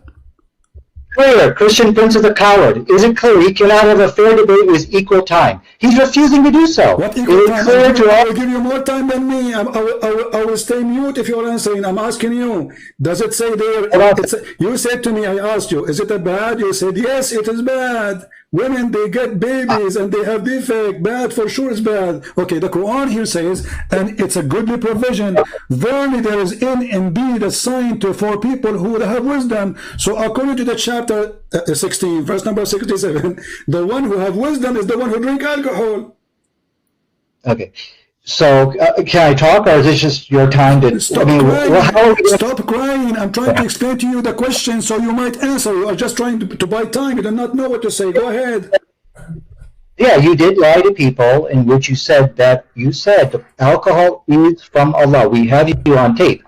You're changing your statement. Oh, it's just a goodly provision. It means that there's some good in it. So now you just kind of change your original statement. So yeah, you did get busted lying here tonight. Can I talk? Okay, you just said. Okay, hold on, guys. I said this is from Allah. It says that in front of you, you donkey. It says it's a sign. It's a sign. It's a miracle. Or ayat and ayat. Do you know what I mean? It's a miracle of Allah. Do you see the word sign? Are you a certified donkey like your prophet, or you are not? You are. So it says here in the front of you, it's a sign for those who have a wisdom. The signs come from who? From God. Do you Muslim believe that signs come from Shaitan? Are you going to let me talk without interrupting me? So stop why you are saying we got me busted and this is not from Allah? If the verse in the front of you is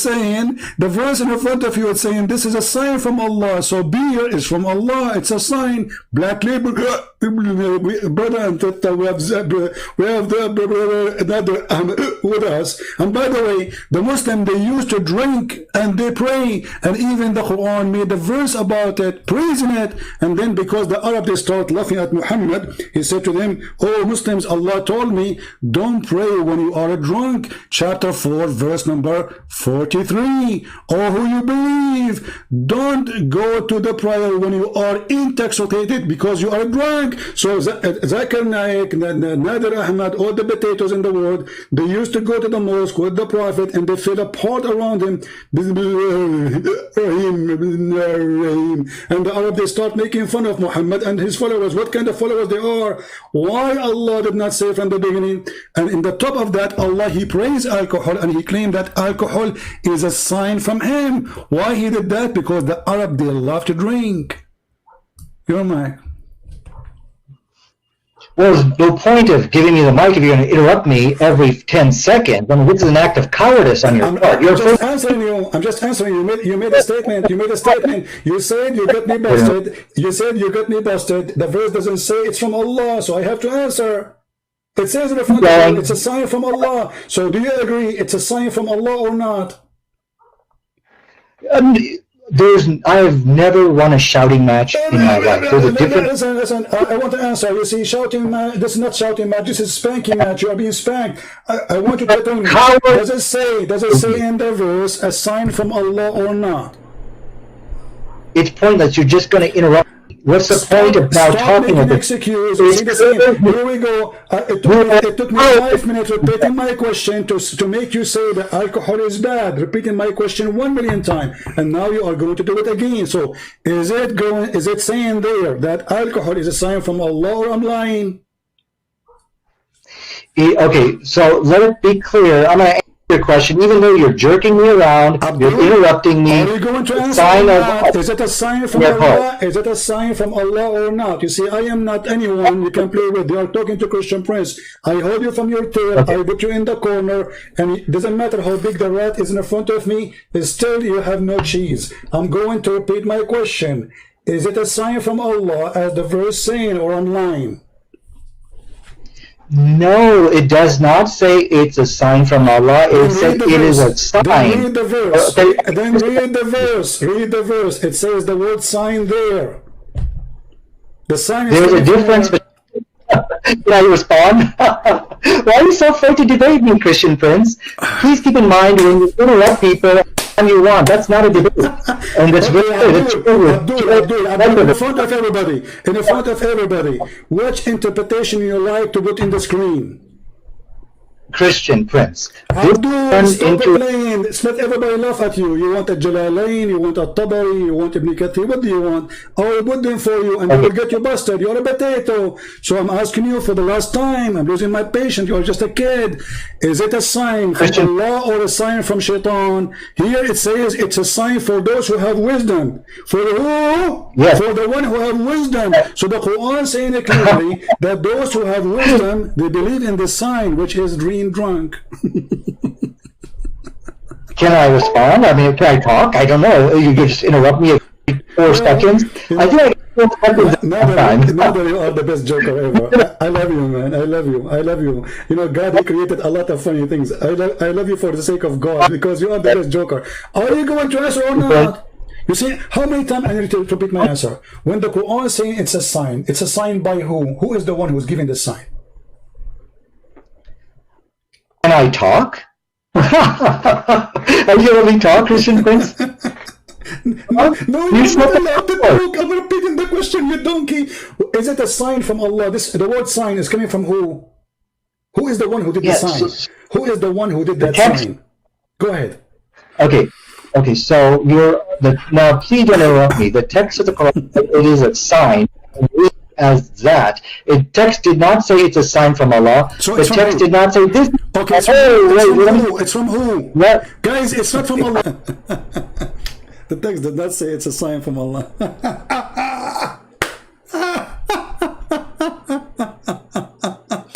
The text doesn't say it's a sign from Allah. Where it says that? Like where? Like what? It says it's indeed therein, it is indeed sign for people who have wisdom. The text doesn't say this is sign from Allah. Okay, the sign comes from where in Islam?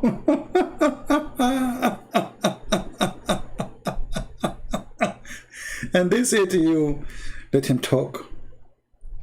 You see, this is why when this is not a debate. We don't debate with those Abdul. Those Abdul, they don't debate. They are professional stupid liars. I mean, there's professional smart liars. Those are stupid liars. And you have to hold. Don't let him get away. See, he will try to say anything just to get away from what you just said. This is why I don't like the Christians when they debate Muslims in their channel. Not a single one of them, he hold the Muslim. Stay there. Did you say that? They don't do that. Let it go.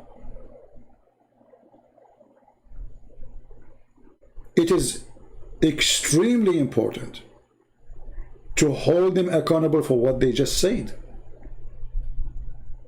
Don't let it go. Otherwise, let go the argument. There's no need to talk anyway. So this is why this is 5 minutes for me, 5 minutes for him. It's a joke. And this is why those who they call them polite debate, those are not debate. The proof they are polite. And to explain to you what polite means, if you are not offending the other person, that means you are not sharing the truth yet with him.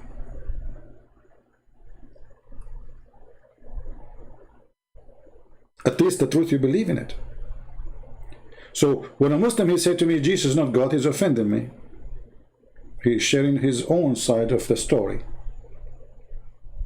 So now we have a debate.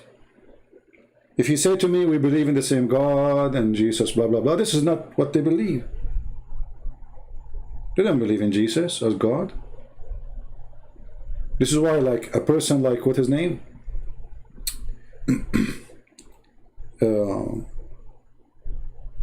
Wahidi something, the Shia guy.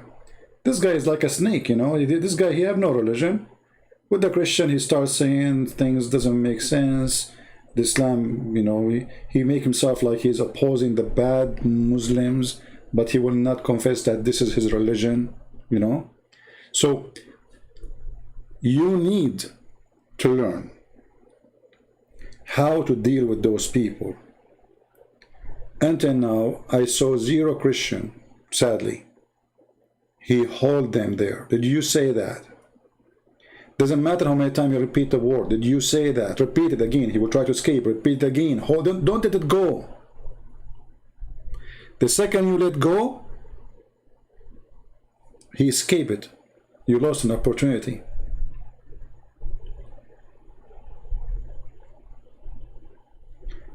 Just to give an example, when Mimi Hijab, the coward, who don't dare to debate me, he said to David Wood, not a single Jew believe in the Trinity. Not a single Jew. That's what he said. David Wood, if he was knowledgeable about Islam, he should not let it go. Right away he should say to him, did you just say not a single Jew? Hijab, he cannot refuse to say, yes, I said. Then he said to him, so what say you about chapter 9:30, where it says that the Christian believe Christ is son of God or son of Allah, and the Jews, they believe that Uzair is the son of Allah.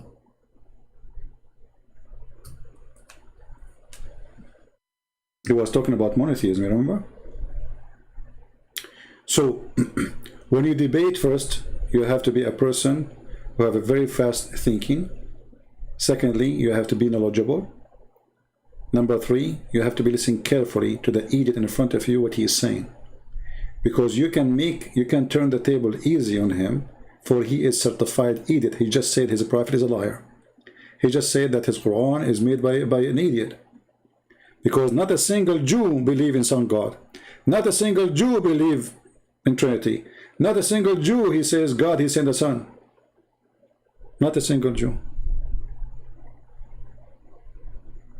Well, they cannot deny it. It's in the Quran. I mean, what, they will say the Quran is weak? This is why not everyone is qualified to debate the Abdul, because when you debate the Abdul, you are not debating, you are playing. It's a game. It's hide and seek.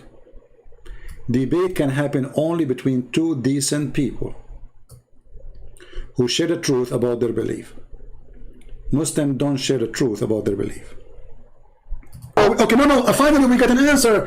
It doesn't say it's from Allah, it's from who? Okay, Christian Prince, you are scared to debate me. It's very clear. Coward, don't run, coward. I'm asking you. You said it doesn't say it's a sign from Allah. So are you saying that your God, he gave a sign from Shaitan, and he called it wisdom? The text said, okay, listen, I don't want you to interrupt me again, Christian, because it's an act of cowardice. You're scared to debate me. The issue tonight... You are not answering. So is it a sign from Allah or a sign from Shaitan? The text doesn't say, but now I'm done with you.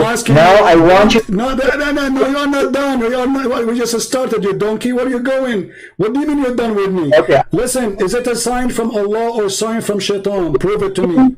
Whatever you say, you have to prove it to me. What interpretation you like us to show to everybody in listening? Because either you are lying, this is a sign from Allah, or I am lying and it's not sign from Allah. So when we say it's a sign, is it a sign from Allah? You said it doesn't say that, and you said it doesn't, which means it's not. So can you get me busted, Your Majesty, Nader Ahmed, the scholar who you don't have high school?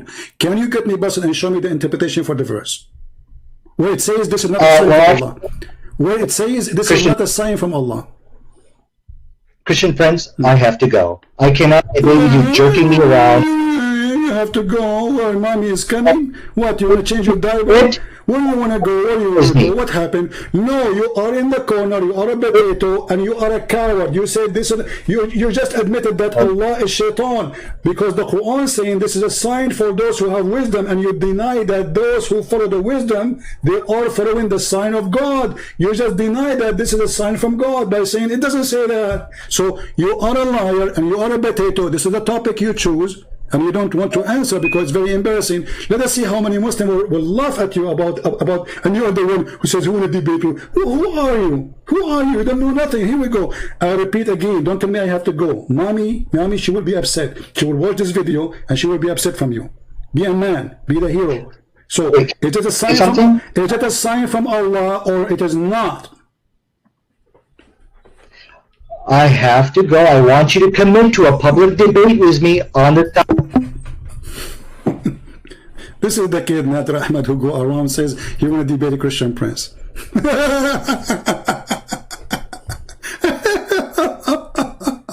This doesn't say this is sign from Allah. So sign from who?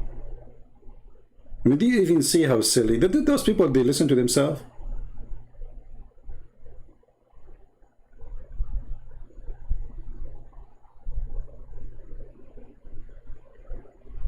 So the Quran, brother, he saved women from having birth defect. Are you sure? The Quran was copying Paul about being drunk, about gambling. And they say to you that we don't believe in Paul. Paul was a bad person. But if you go to the verse, you will see he is copying the word of Paul.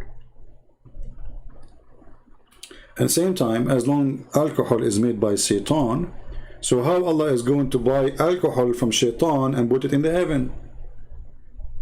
Is it from Shaitan or it's from God?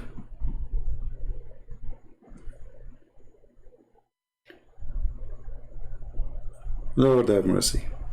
So anyway, I think we have enough for today. Don't forget to watch the previous video which we made a few hours ago. Maybe I will give you tomorrow a vacation. Should not come. I try sometime to resist coming here. But sometimes I get lucky and get really busy, so I don't come, you know. But I will try not to come if I'm home, and let you watch the 2 videos. You have 2 videos for each one of them is what? This one is 1 hour 36 seconds, and it's full of comedy. What do you want more? No? So before we finish, if you are a Christian, never compromise. If you are a Christian who want to follow science, and somebody is a Christian, he told you that the Bible is in total agreement with science, this Christian is not being, let us say, see-through with you. Because the Bible don't agree with the women she can have a child without a man. According to science, you know. So the agreement here doesn't work. Jesus have mother, but she have no husband. Is that what science says? So do science agree with the Bible and the Bible agree with the science here? No. Science speak about how God created the universe.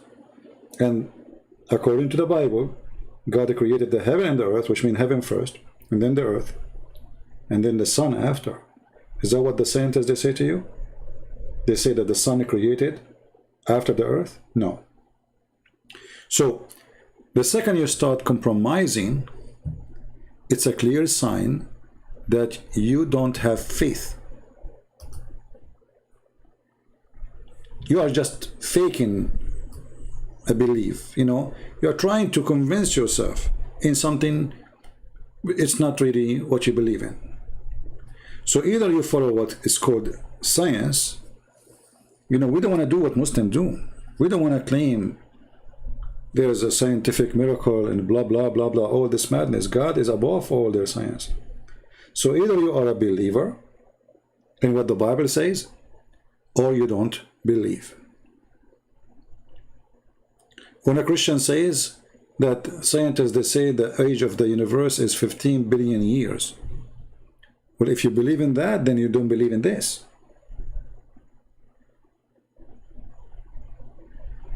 If you try to do the same as the Muslim they do, when the sun sets in murky water and the Muslim they start lying, saying, oh, it appeared to him, it like that.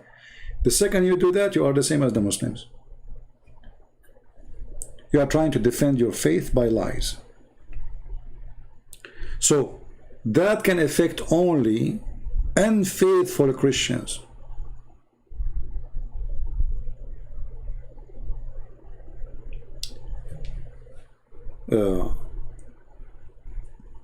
I told you in 2010 something, I forgot which year, I lost my voice, you know. I woke up, I could not talk, I could not even say hello. I hate to go to doctors, I hate hospitals, I hate it to death, you know. Like even if sometime, I don't get sick usually, but even if sometimes it gets really bad, I don't go to doctors. But because I need to talk, that's what I do, you know. Like my mission would stop. People are waiting for me. So I decided to go to the hospital. X-ray, blood test, they measure my weight, cough, cough, open your nose, okay, take samples, open your mouth, take samples, put it in under the microscope, come tomorrow, go to the laboratory, pay here, pay bills. I paid a lot of money. And then they said to me, you are so healthy. We do not know what's happening. Doctors, genius, famous hospital. So, you know, I don't know what happened really. But then, what happened, you know, like I was out of coffee and I need to go and buy coffee, something like that. So I did not drink coffee for a day. And my voice is coming back. So I said, let me extend it for 2 days. My voice is getting better. I did not drink coffee for 3 days. My voice is totally back. It was just a stupid coffee. So all those scientists and computers and laboratory and examination and x-ray and blah blah blah blah blah blah blah, a lot of money, they literally stripped me from my income, to find later by myself that it was just a coffee. I drink really a lot of coffee, to the point even my lips used to go dark. This is how much coffee I used to drink. It was just a coffee. And not a single stupid doctor said to me, did you drink something because maybe some allergy or something? What you drink today in the morning? Nobody asked me those questions. Did you eat something? Did you drink something? Not a single doctor he asked. Where is their science? The science appear only when you pay the bill. They have big villas based in our illness. Doctors these days, sadly, they are not doctors. They take a test, they send it to the real doctor for you is the computer. The DNA machine, the blood machine, those are the doctors. The rest, those are not doctors. Those are like somebody who learned by experience. If this happened, that happened. If this is that. You know the software, if this is that. And they strip you with the payment. Those doctors, they live like kings. Big villas. Where the money coming from? From your pocket, from your health. Even sometimes they prescribe for you medicine which have nothing to do with your illness, just to make you pay for it. Or even to do a surgery which you do not need, just to pay for it. For sure, not all doctors are the same. There's some good ones there, but they depend on your luck. And now, like today, you know, we have little tiny virus. What is the doctors? They are trying things. This is not science. This is the science of trying. There is no science. When NASA, they say to you, let us say we found a star in somewhere, okay, and then NASA, they post a picture. How much we can trust this picture really, by the way? It might be Photoshop, it might be true, it might be false. But if you remember a few days ago, I told you, you can search the story about the microwave. For many years in this country, in USA, which is full of scientists, they were talking about communication with aliens. Communication with aliens. The first time I heard this story, I could not believe it. I died laughing. Communication with aliens, the aliens sending us messages, the alien, etc. The CIA, they announced that we are receiving, they confirm it. The Pentagon, they confirm it. They asked the president, and they asked the, you know, etc. The whole TV station you say talking about the alien communicating with us. And then lately they found out it was a microwave.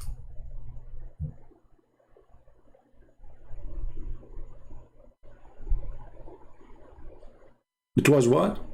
When the guy in the morning he go and the communication come in the same exact time every day. So those scientists get so excited, man. They are organized. It's not like just a message we cannot understand. It come every day, like at, let us say, 9 o'clock. The guy, he go to the office in the second building, he go to the microwave, he heat some whatever food or coffee or water, whatever, and then they receive with their satellite the signal. Takbir.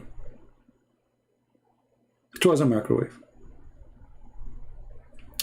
Are you a flat earth? How I can be a flat earth? The Bible says the earth is like a sphere. So how I can be flat earth? I believe in the Bible. Whatever the Bible says, I follow it. If you are a believer in a flat earth, that means you are not a Christian. But look what this Abdul, he just said to us. How are you, Israfil? Israfil is the name of an angel who Allah, he put the Quran between his two eyebrows. And the distance between his two eyebrows is 500 years. Not much. You know, I mean, the guy have big eyes.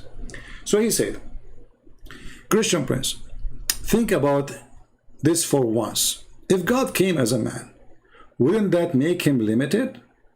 He would be limited to single shape, occupying only a small amount of space. That is your God. Finally, Mr. Israel, he said something useful. I can't believe it. I'm going to go with you, Israel. I don't believe in this, but I will go with you. So guys, did we understand now from Mr. Israel with the long beard that if a God have a shape, he will be limited? Is that what he's saying?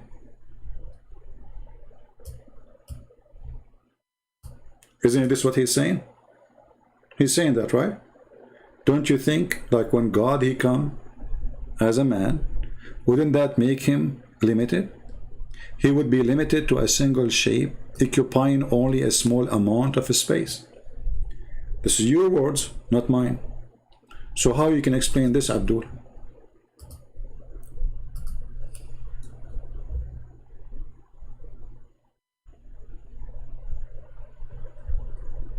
Are you with me, Mr. Israel? Now he will disappear. This guy, he hit and run. He will ignore what I'm saying. He will ignore what he said. He will play dead, like a fox. We used to go and hunt for foxes, and once I witnessed with my own eyes how the fox, he played dead, literally. So let me show you what your prophet said about this.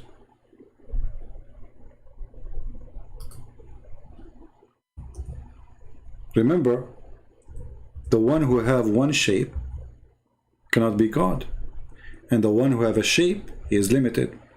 Read carefully. Your God, then the Almighty. Let us zoom in. Then the Almighty, who's talking, Muhammad, will come to them in a shape other than the one which they saw first time. Are you there, Abdul?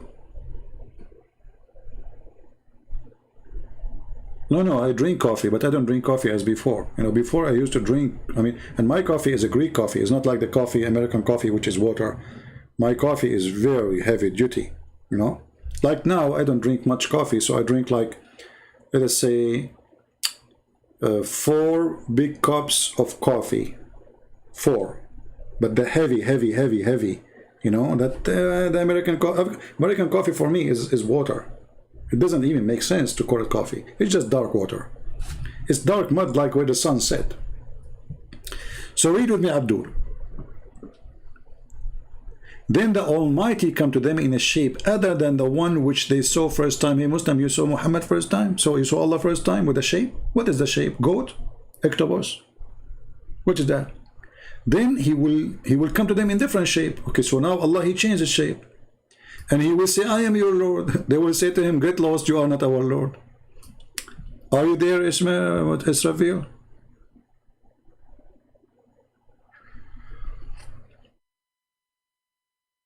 Huh? Are you there, Mr. Limited? Here now you will see the hypocrisy. A second ago, the God who have a shape is limited. A second after, the God who have a shape, it's okay.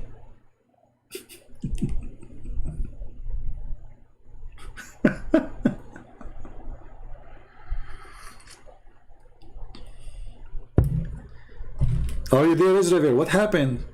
This is what you do. This guy, he put his tail in the chat and he run. And the funny, he get his prophet busted. And this is the link. Here we go. Let me show you the reference. And this is Sahih Bukhari. They cannot say this is, that story like it's weak and false and blah, blah, blah. Where does it say Allah is limited on one shape? It says he have a shape. When he is in a shape, is that one shape or 20 shape? Look, guys, look. Supposedly now he did think about it. Look at this answer. Look how deep. Hey, Christian Christian Brens, where it says, it's you who said, when a God he have a shape, it's one shape.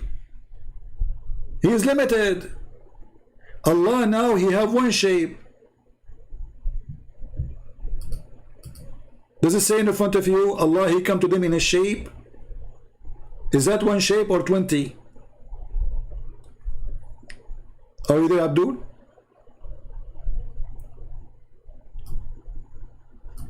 Isn't it cute to be Abdul? I think it's cute. First, the second you are Abdul, you are super intelligence, and your answers not only they humiliate Allah and Muhammad, they got him busted. You are the one who said if he have one shape, he is limited. Allah now he have one shape. He is coming to them in a shape. He's coming to them in a shape, but he is 20 shape already. He is coming to them in a shape. He have one shape now. He changed his shape because he's very flexible. Allah is like, it's like jellyfish. Gelati. Hey Israel, I have an offer for you.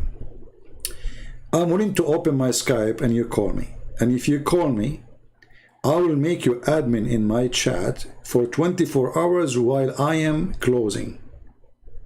What say you for the offer? So you will be able to call me, you will be able to refute me, and you will be able to show the people how nice your beard. I mean, man, you spend too much money in it. And Zakir Naik, he will call you himself. He will say, like, how in the world you get this beard? I'm trying my best to grow a beard. It's not working. So what do you think, Israel? Why you don't call me and argue, prove me wrong? It is you who mentioned that. A shape does not mean one single shape. A shape, guys, does not mean single shape. So what does it? Okay, if it's not, I mean, this is hilarious, guys. Listen. I mean, this is listen, Mr. Israel. Be honest with me. Aren't you paid by the Jews to come here?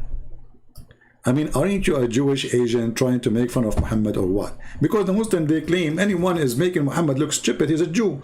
Hadith looks stupid, they say the Jews say the Hadith. A verse says a stupid thing, they say the Jewish give it false explanation. Christian Prince, a shape does not mean one single shape. Like my friend Abdul, there's shape and shapes. Is it shape, a shape, or many shape? It says a shape. And then Allah, he changed his shape. Look at this answer, man. I mean, come on, all of you now, look how he got you busted. Look how fast. A shape, it doesn't mean a single shape. And now how Christian Prince is going to answer this? Should I go and make tea again? I mean, I just made tea. But with such a guy, you need like 10 pounds of tea to drink. You need to wake up so you can see this intelligence. You can enjoy. I'm sure now, like a single Muslim woman, she see Mr. Israel giving those answers, she will be like, she will have a crush on you, man. Like how smart he is. I want to have this guy as a husband. That's it. I mean, where do you get this intelligence? Is that like is that in the family? Is it running in the family, or like it's an accident? I mean, like maybe you were driving your car, somebody hit you, you wake up, you find yourself genius or something. So now the word shape does not mean it's one shape? Oh boy. And one shape or non-shape, who care? It is you who say it, limited to a shape. So if he is in a shape, he is inside a space. As long as he is inside a space, he is limited. That's what you said. potato. The God who is inside the shape, he is limited, occupying only small amount of a space. Doesn't matter really how big the space is. Space is a space. Who wants some tea? Anyone? You pay only for shipping and handling. You need those scammers. You know, they say to you, for free, call us right now. You pay only for shipping and handling. Only for shipping and handling. And how much the shipping? They send you something that doesn't cost 10 cents, and then they make you pay shipping $14. And the fool, he said to himself, man, I get it for free. Look, boy, for free. Oh boy, really for free? This would remind me of a Muslim. He's a nice guy, by the way. I'm not making fun of him, but sometimes he's an idiot. So he called me. He says they are giving free food in the supermarket. I said, free? It's yeah, free. Said, no way, man. What are you talking about? There's nothing free. He said, free, I'm telling you. It's canned meat. So I did not. I said, okay, well, I don't know. I'm not going to go there for this reason. So he was asking me to come and take some, you know. He found it in the shelf. It says free. I said, okay, but if you come tomorrow, maybe you will not find it. I said, okay, it's okay. A week after, I went to his house, and he remembered. He said, let me show you the canned food. And you know, like, his English is funny, my English is funnier, but I did look at the can. It says not for the consumption of a human being.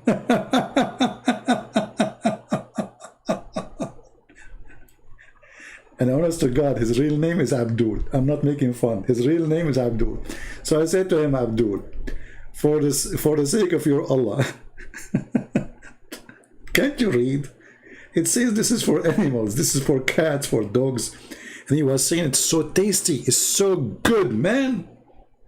I eat some olive with it, and I put olive oil with it, and man, the flavor is so good. I said, this is not only for dogs, this is pork meat.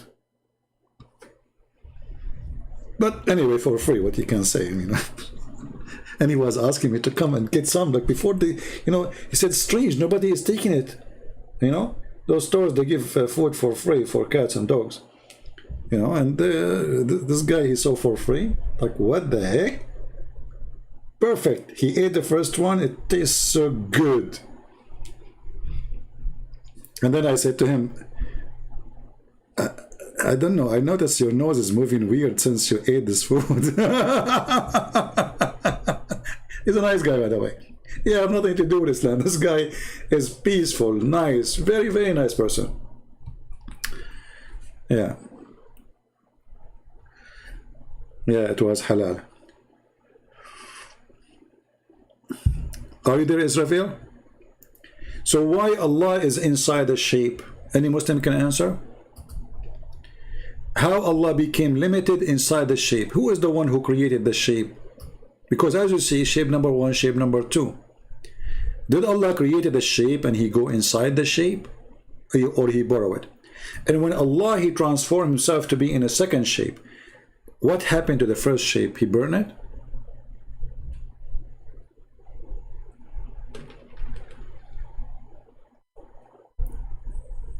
Any Abdul?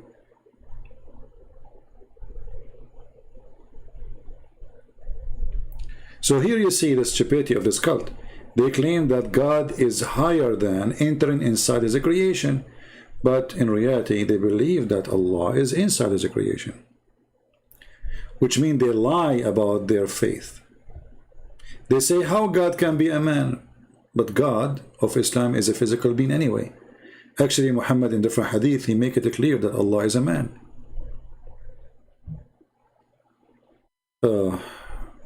I'm answering you. I will go to the first comment you said. I will go back. Because your comment, you see, because now you are in trouble, you are saying to me, you did not answer me, I did answer you, but let's go. Jesus inside the shape of a human being.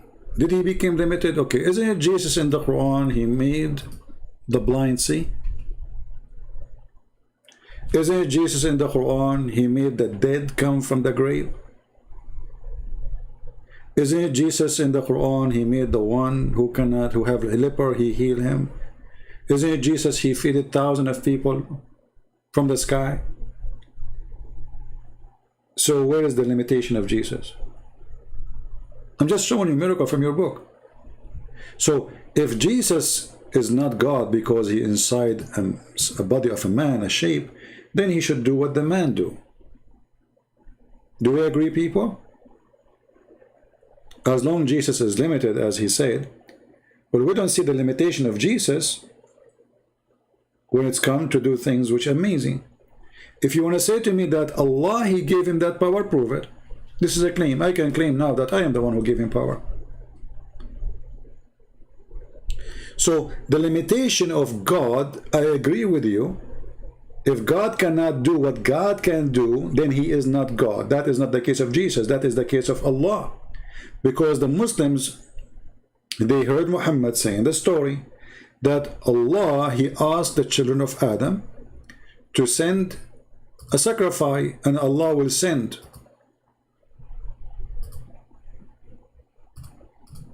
a fire from the sky, the same as what happened with Abraham.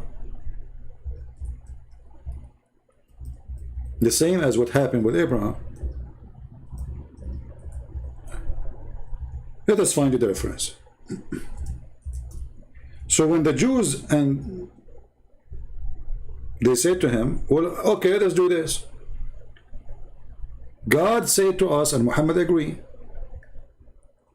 that to approve somebody, he will give a sacrifice, and I will send a fire from the sky to consume that sacrifice. The same as what happened to Abraham and Isaac's story, according to the Quran. The same as what happened to the children of Adam, Cain and Abel, according to the Quran. They gave a sacrifice,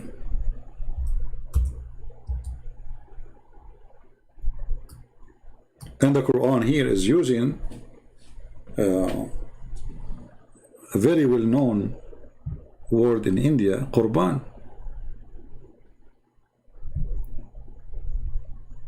How Allah he approves somebody?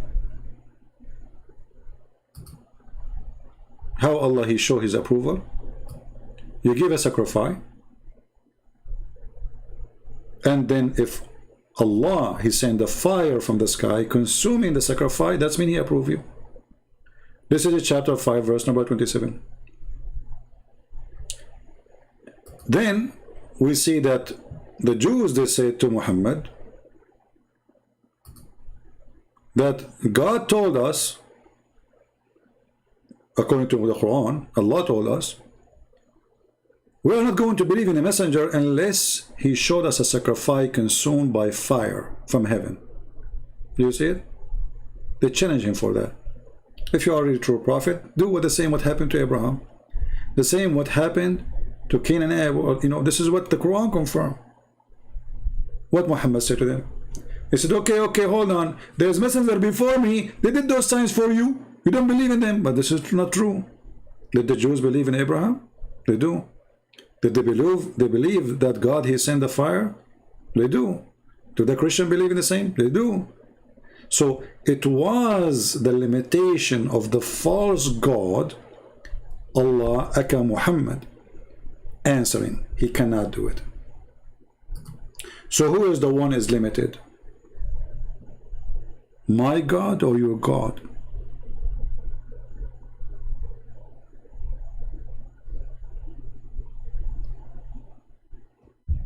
Are you there?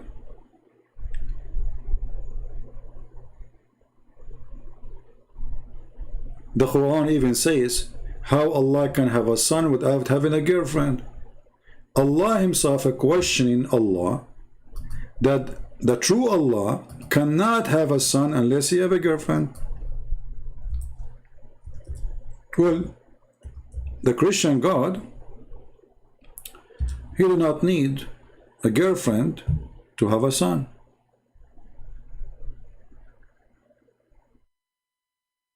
Your God confirming in chapter 6, 101, that it's impossible for him to have a son unless he have a girlfriend. That is the limitation of a man. I don't have a son because I don't have a woman. I need a woman, regardless of if she is a wife or a girlfriend. Very simple. Is that the case in Jesus? No. So Jesus, he is not limited. Even his birth is a miracle. Even his birth is out of limit. So my friend, the Muslim Abdul, I advise you to repent and to accept Jesus as we speak. As you see, your God is a false God. We have the Messiah. And the funny, they say to you that Allah, he gave Jesus those miracles. Okay, do Allah knew that giving Jesus such a power that will make him out of the limit of being just a messenger? As an example, even the Quran said that Jesus is created from the mother bird. Remember this Abdul, he says that Jesus must be limited. But how he is limited if he became a creator? He created from the mother bird. Can Allah create from the mother bird? Prove it. If he can, then he should do. He never did any miracle to Muhammad. The Muslims, they have tons of stories about Muhammad doing miracles, but those are in books nobody trusts. The Quran confirm that Muhammad, he have 0 miracle. Does the Quran say so? Absolutely. Chapter 17, verse number 59. And we refrain from sending signs to who? To Muhammad. Only because the men of former generation treated them as false. That is a false excuse. Here we go. 2,000 years after Jesus, 1,400 years after Muhammad, we believe in the miracle of Jesus. We believe in the miracle of Moses. We believe in the miracle that happened to Abraham. Don't we? So it was a false excuse. And this is your God announcing that he cannot give Muhammad any miracle because they will not believe it. But anyone can say the same.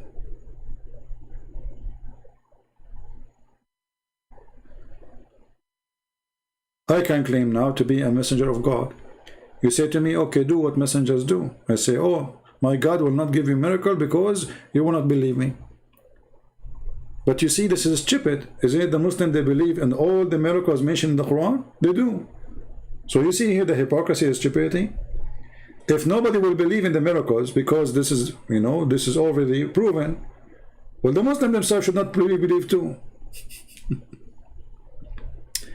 So Abdul, I say to you, repent, stop worshipping the black stone kisser Muhammad.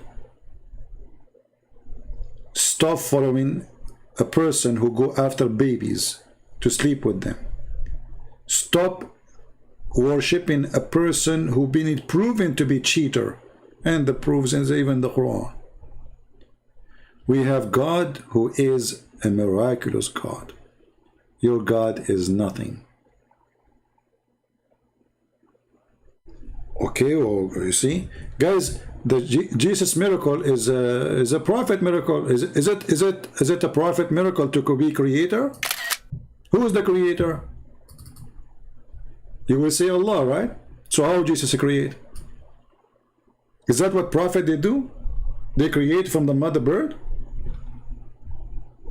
If there is somebody in Islam beside Jesus, he can do that? He fashion a mud, he make it a bird, and then he breathe into it?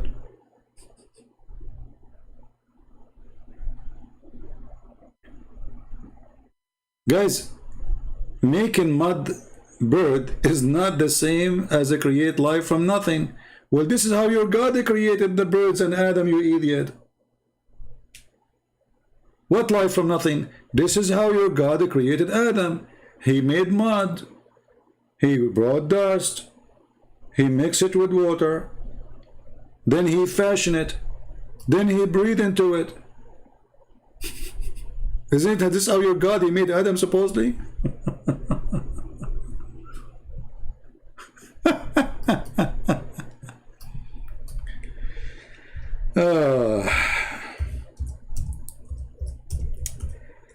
Anyway, As always we say, stupidity is amazing. Is that your God? He created him from mud, and then he breathed into the mud, and before he breathed he shaped it. But you just said this has nothing to do with the creation. Stupidity is amazing. Jesus do or did according to your book exactly as your God did.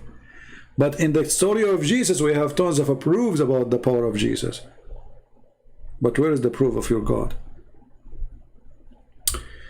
Anyway, I think we have enough for today, and I hope you guys have learned some good knowledge today. I know where the story of the birds is coming from, but you see, when you debate with Abduls, you debate them in their book, but we know where it's coming from for sure, you know. This is additional proof that Muhammad is a fraud. I mean, even the Christian, they refuse those stories. You see, ask yourself why the Christian, they will refuse such a story to be in the Bible. I mean, that will make us more even stronger believers, right? This is telling you that the Christians, they refuse any corruption, because all those stories which is about how amazing Jesus is, there's no reason for someone to believe in the true God to refuse them unless he is a true believer. Do you understand what I'm saying? If there's a story saying Jesus, he can do this, why in the world the Christian will not put it there when they are worshiping Jesus as God? That will help them actually to make more people believe in Jesus, but they refuse because they will not accept lies. Islam without lies dies. Christianity is not based on lies. So the Christians, our church fathers, they refuse those stories because they examine them to be false. Otherwise, we will take them. There's no way we will drop down such an amazing miracles about the power of Jesus. Right? Anyone here, he come and he say something against Protestant, Catholic, Orthodox, admins block him right away. We don't accept this garbage here. Christianity is not Catholic, is not Protestant, is not Orthodox. It is whoever believes in Jesus. Don't go there, coward. The devil try to divide us. Jesus said, whoever believes in me and I will live. There's no Catholic, there's no Protestant, there's no Catholic, there's no Orthodox. There is only one universal church. And that is not a priest, not a monk, is not a bishop. It is whoever believes in Jesus the Messiah as his Lord, as his Savior. He died for him on the cross. He believed in the Father, the Son, the Holy Spirit. He believed that the Messiah is coming back. He believed that Jesus, the Messiah, the Lord, he died in the cross, he was crucified, he was resurrected, and he's coming back, and he will be the judge for all mankind. If you believe in that, you are a Christian. The rest, we don't care for it. The Quran in chapter 5, verse number 14 says, Allah will spread hatred and enmity between the Christians. And what is the purpose? To divide us so the devil can conquer. And this is additional proof that Shaitan and Allah is one. If we ask any Muslim, who is the one who spread hatred? They will say Shaitan. Thank you for the correct answer. That is Allah.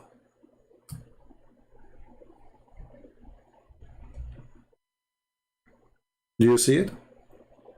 So anyone who try to divide the Christians, he is serving the devil, even if he think he is doing a good work, you know. I mean, there's many people who they speak against this church and that church, you know. Come on. Don't be the same as the Pharisees. This is what the Pharisees were doing to Jesus. Oh, look, your disciples, they are doing something in Sabbath. He said to them, Sabbath is made for the man, not the man made for Sabbath. So Christ did not leave those people without witnesses and without proof. It's not you who decide who is Christian, who is not. Don't be the same as the hypocrite Pharisees who swallowed the camel and didn't see the little tiny thing. Oh, sorry. They see the tiny thing in your eye if you are not one of them. All of us as a Christians, we are sinners. All of us, we need to repent. All of us, we do wrong. All of us, doesn't matter, you are Catholic, Protestant, Orthodox, doesn't matter. Don't be a hypocrite and don't be stupid. Don't claim that you are the one who owned the key of heaven, the same as Al-Khomeini. Don't be Abdul, don't be idiot. And by the way, even in this field, Christianity is where to go. Look what Muhammad he said. The Muslim, they say to you, this is the answer for a question a Muslim can come to you with. He might say to you, okay, I'm going to convert to Christianity, so what sect I should follow?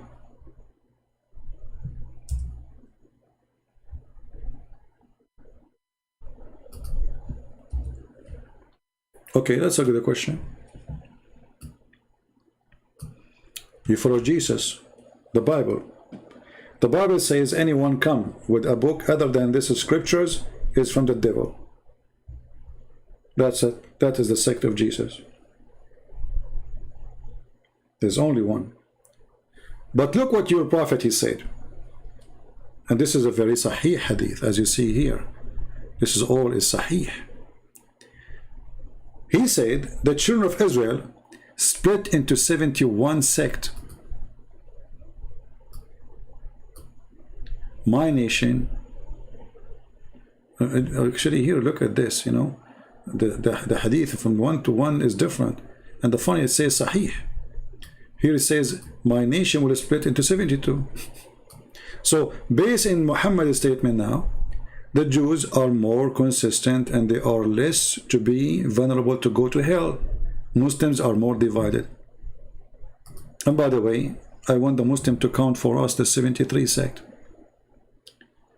Here the story is different, because Muhammad, he cannot repeat the same lie twice correctly. So he said that the Jews became 72 sect, the Christians same 72 sect, my nation 73. So how the Muslim they claim that the Christians are the one is misguided and the Muslims are the one who they are guided, yet you are divided more than us.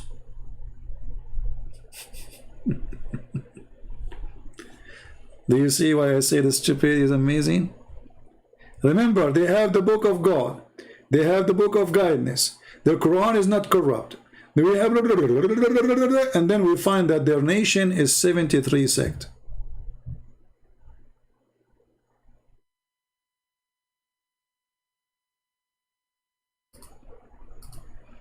Speak polite or get lost.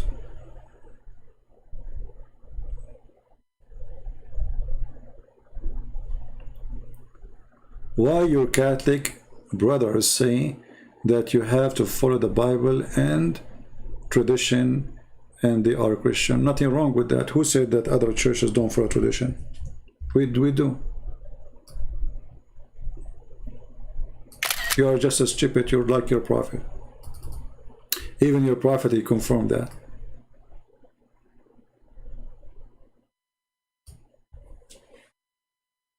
All churches, they follow the tradition.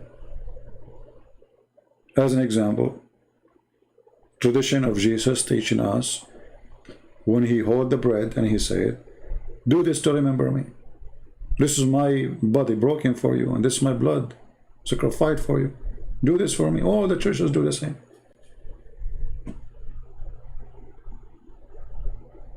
And we have a long tradition. It is you Muslims who don't follow tradition. Here we go, the Shia, they beat themselves for killing the grandsons of Muhammad. Do you follow the tradition? Muhammad, he cleaned his ass with the 3 rocks. Do you follow the tradition? Muhammad, he forbid you from listening to music. Do you follow the tradition? You cannot even have a phone. You cannot listen to the radio. You cannot watch TV. Do you follow the tradition? According to Fox News, #1 countries search for sex with animals is Pornistan, Pakistan. This is the only tradition you follow. This is the only one which you Muslims are consistent about it when it's come to Muhammad. You follow the step of your prophet.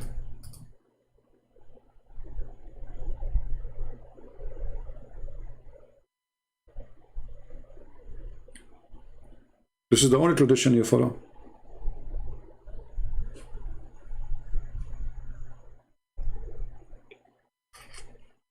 Did your daughter marry at the age of 6, Israel? Are you following the tradition of the Prophet and his teaching? Did you? Did you ask your cousin to marry his daughter? She is 6 years old.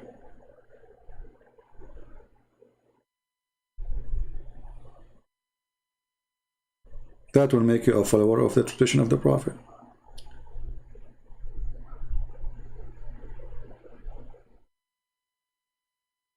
Why the Jews did not become a Christian if they believe in the same God? Well, this is not a correct question, my friend, Mr. Maud. I don't know if you are a Muslim or not. Because all the disciples of Jesus who believe in Jesus, they were Jews. So who said to you that Jews did not believe in Jesus? Is that correct, Christians? Who said that to you? This is a very false information. Actually, what is left now of the Jews proving that the majority of them, they became Christians. I mean, after 2,000 years, thousands of years actually, there's only like, what, 25 million Jews? I know you will say to me, Hitler, he killed 6 million, but still, this is a small number. What happened? Because the majority, they became Christians.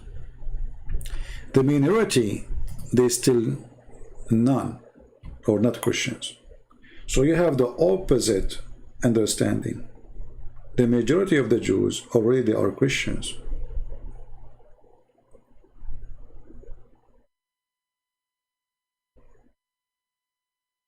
No problem. Your prophet actually, he said, if only 10 Jews believe in me, the Jews will believe. So Muhammad, he failed to make 10 Jews believe in him.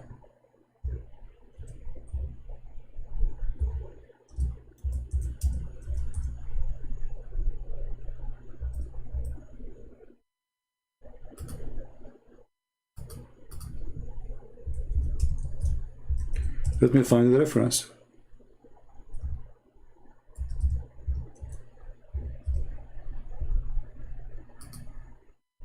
If 10 Jews, just 10 Jews, not 10,000, not 10 million, if only 10 Jews, how big the failure of this man, you call him Muhammad? And look here between two brackets, they say among their chief. That's a lie. There is nowhere in the hadith says among their chief. The Arabic is so clear. لو آمن بي 10 من اليهود لآمن باليهود. If 10 of the Jews believe in me, the Jews will believe. If failed, even 10. How many hundreds and thousands of people I made them leave Islam? Muhammad, he could not make 10 Jews believe in him.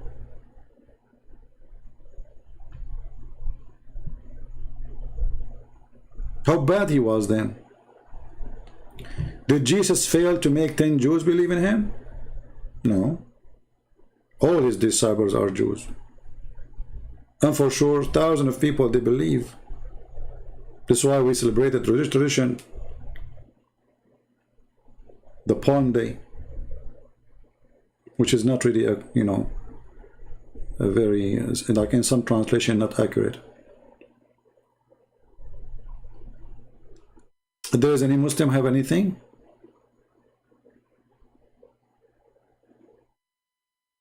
But anyway, it's a good try, good try. But as you see, Muhammad, he have a big failure. He could not make 10 Jews believe in him. I make 10 Muslims leave Islam every, I mean, I don't know, maybe every day. At least. I mean, my videos are watched by millions and millions. I believe not a single Muslim in Indonesia did not hear about Christian Prince. How many Muslim in Indonesia is? How many Muslims are reading my books now in Indonesia? Then we have a prophet. He claimed that he received he have God with him. He have angels with him, and then he could not make 10 Jews believe in him. Joe Biden can do better.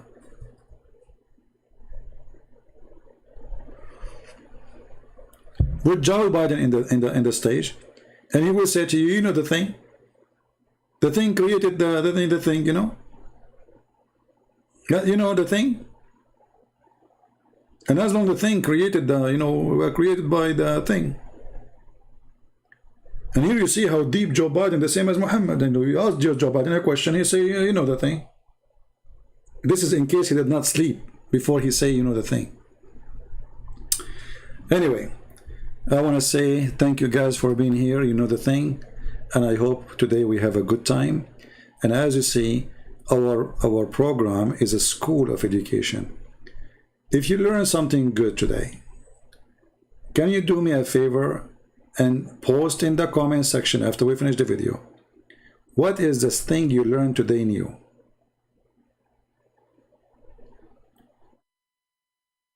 Do you think our program is the same as the rest?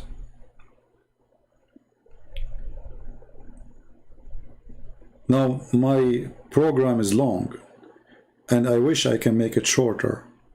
But as you see, I'm a person who don't like let things go. Somebody say something, I answer it. And that will make it really a very good school. Because a teacher who he ignore the questions, he ignored them for one of two reasons. Either he don't want to answer because it's out of the topic, or maybe he is an ignorant. And he do not know the answer. That goes to Muhammad, does not go to me. Somebody says the Jewish Talmud called Mary, whatever. Well, the Jewish Talmud is not a holy book even for them. Secondly, if the Jewish Talmud says something bad about Mary, the Muslim, they say the same. The Muslim, they say that when Mary, she gave a child or gave birth, the Jews, they said to her, oh, your mother, she was not a whore, which means they are accusing her to be a whore.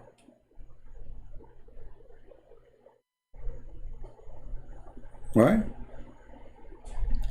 However, Muhammad himself, he said he will sleep with Mary, which means Muhammad, he's saying that for him, all those women are whore. So, if you want to focus in the Talmud, the book of Muhammad is more evil when it's come to Mary and Jesus.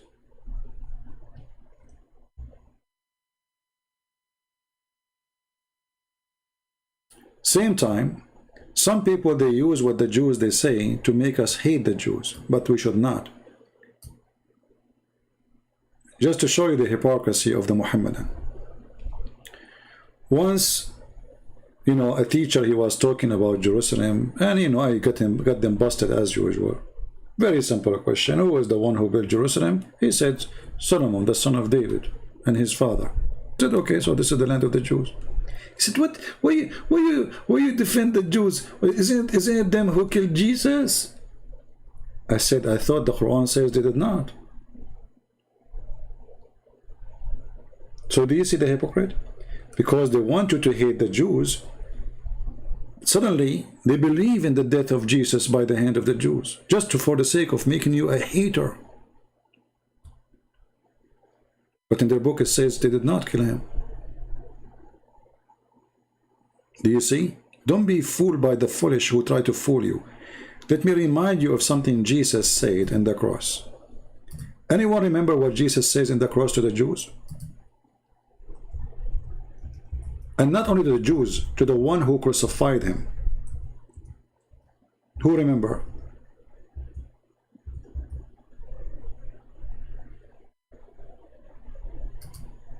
Forgive them, Father.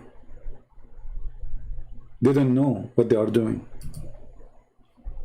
So they wanted you to hate the Jews. They dreamed Muhammad, he is the most ugly person. A person of hatred. He blamed the Jews for everything. And there's some of us, sadly, claim to be Christians, and we blame the Jews the same as Muhammad. The one who do that, he is no Christian.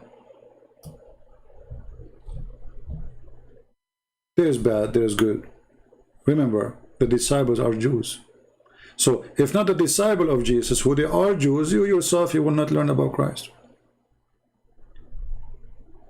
If you hate the Jews, then you should hate Paul. You should hate Mary. That's not what the Bible teaches. So Jesus said, "Forgive them, Father, for they know not what they do."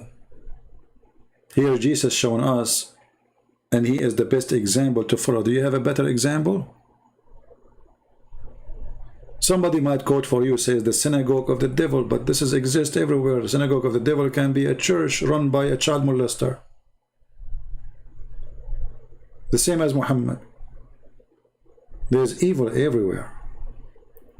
But Jesus, he showed his love to the Jewish people. He forgave them in the cross. So time will not come, and a Christian like you and me say, "Hey, let us wage war in the Jews, they killed Jesus." We cannot. Jesus, he was preparing us for the future. He don't want us to be criminals. He don't want us to seek revenge. He's God. He do not need your protection. He is victorious, even in his death. Actually, the death of Jesus, the crucifixion of Jesus, work even better to make a better believers of the Christians. Because when Jesus came to them again, now they say different level of this person who he just said to them that I am the Son of God, I am the Messiah.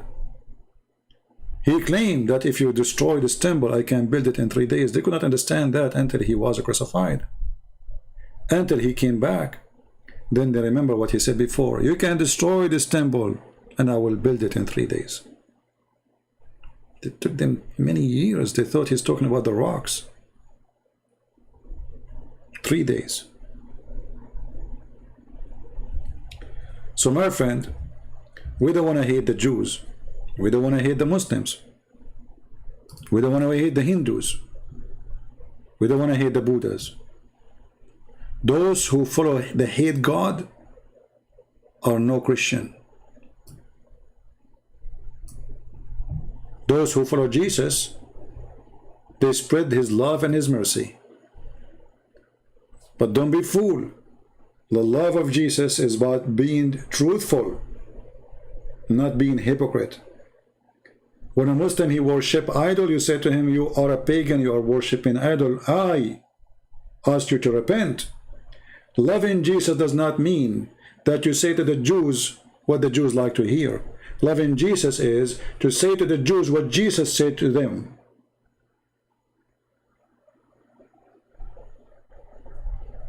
Are we listening? Loving people is about being truthful with them, not about being taqiyya person, hypocrite. This is why you notice, like, did you see that guy I just today in the video at the beginning I answered him and I even called him an idiot? If I tell you that this guy, he donated for me in Patreon, what you will think? He donated from long time.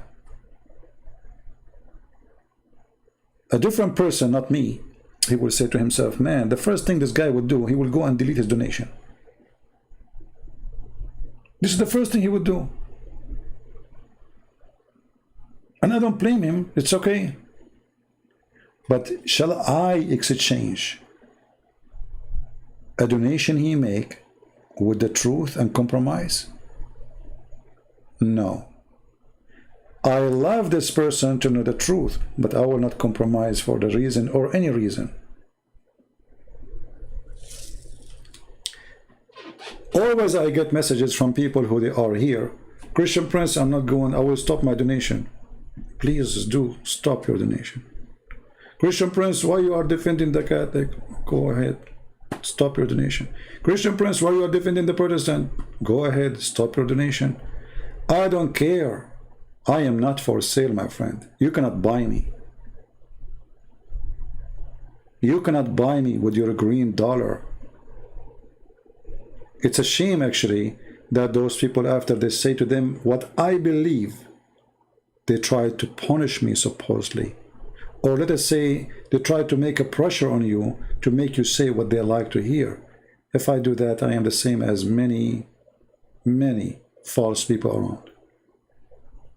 Any of you who disagree with me and you don't want to support what I do, please don't. And don't ever think that if you donate to me, you can make me say something you like. That is the last thing I will do ever, I promise you. Actually, if you look at the emails I receive, for sure I will not share any.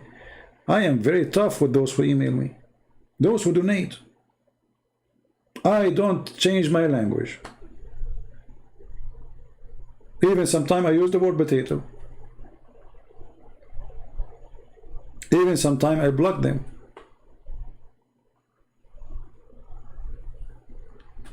Never ever be for sale. The second you sell yourself, you lose God. Be truthful. People, they try to punish you always, try to make you do things. Do it if this is what you agree with. But don't do it if it's wrong in your heart. You know it's wrong. Or let us say, for the sake of discussing the topic, let us say even they are right, but in your belief it's wrong. Still don't do what they're asking you to do until you are convinced that this is the right thing to do. Otherwise you are being just a hypocrite who anyone can buy him.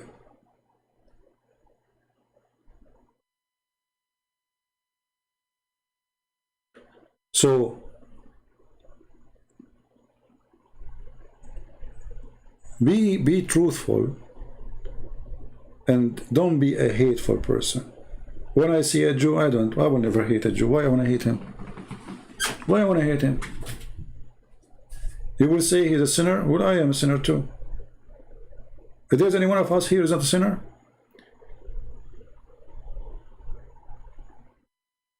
Christianity is based in forgiveness. That's number one. Forgive them, Father, they do not know what they are doing. Even when the Lord, he taught us the prayer, they asked him how to pray. He said, forgive to us the same as we forgive to them. So if you want to earn forgiveness of God, forgive. A person who don't forgive, he is still, holding to his paganism. And I'm telling you, forgiveness is not easy. It's not. It's very it's easy word to say, right? But it's very hard. We have to agree. We have to admit somebody hurt you badly. Somebody maybe kill your son, maybe kill your family. You don't know. I mean, there's tons of evil people around. But if you think about it, when you forgive, you are not doing favor to the one you forgive, because still he will be punished by God. Don't think your forgiveness will take him away from his crime if he commit a crime. Unless the one who is asking to forgive them, or let us say the one who speak about their forgiveness, is their God himself, or the God himself. But when you ask for forgiveness, it's mean you are free. Jesus, he taught us to forgive for our benefit, not for the benefit of the criminals who commit a crime against us. When you forgive, you are free from your hatred. You are free from your memory of hatred. You erase it. I forgive them. That's it. I'm relaxed. But if you don't, you always you want a revenge. You are waiting for that day. You are dreaming about that day. When that day will come, suddenly you will become inside the box of hatred, and you live for hatred. You are not alive no more. That is Islam. In Islam, anything happen in the world, it's conspiracy against Islam. People, they make a toy, they say it says Aisha is a whore, when the toy is saying something in English. You have nothing to do with Aisha. Don't be like them. Be smart. And no matter how much they hate Jesus, Jesus is victorious.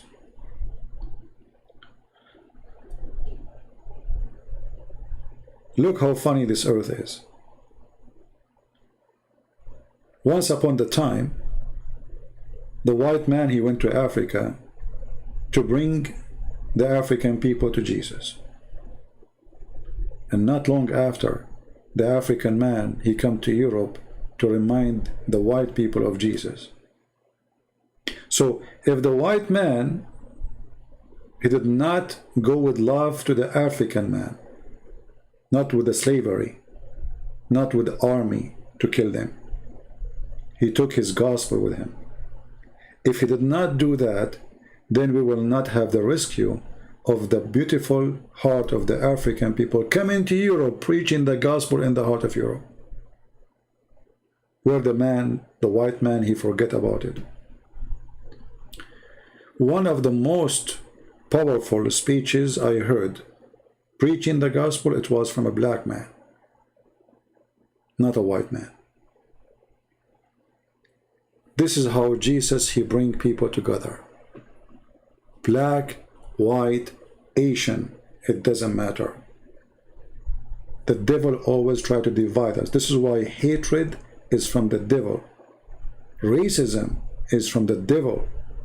This has nothing to do with God. This has nothing to do with Jesus.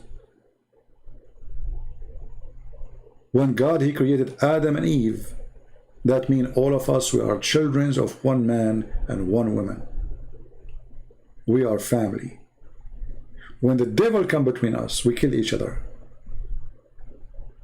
And the devil, he loved to spread hatred, as we saw in the Quran, in chapter 5, verse number 14. So don't sponsor the devil hatred.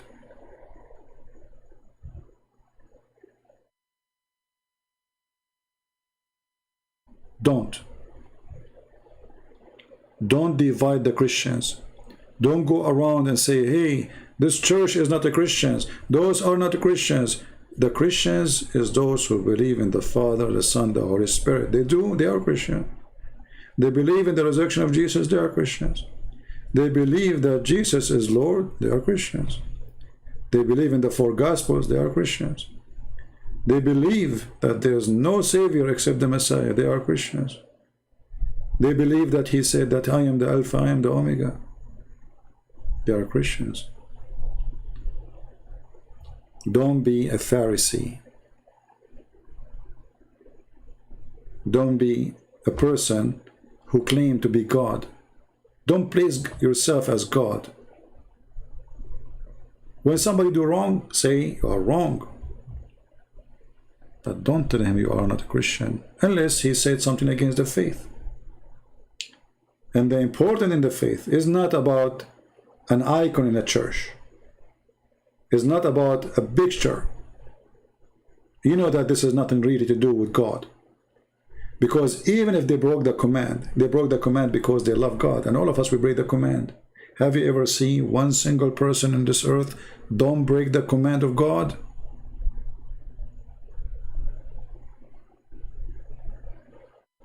So if somebody, because he loved God, he broke the command of God for the sake of love of God, not because he's evil, then you say to him, you are not a Christian. But you are yourself, you break the command of God every day. Then you claim to be the Christian.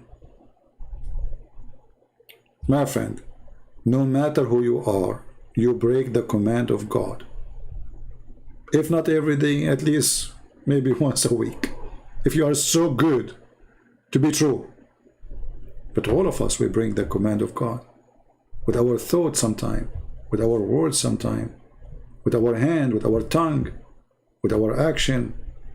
And anyone he claimed that he don't, he is a liar. For all they are sinners. Not because there's some, they are sinners. All.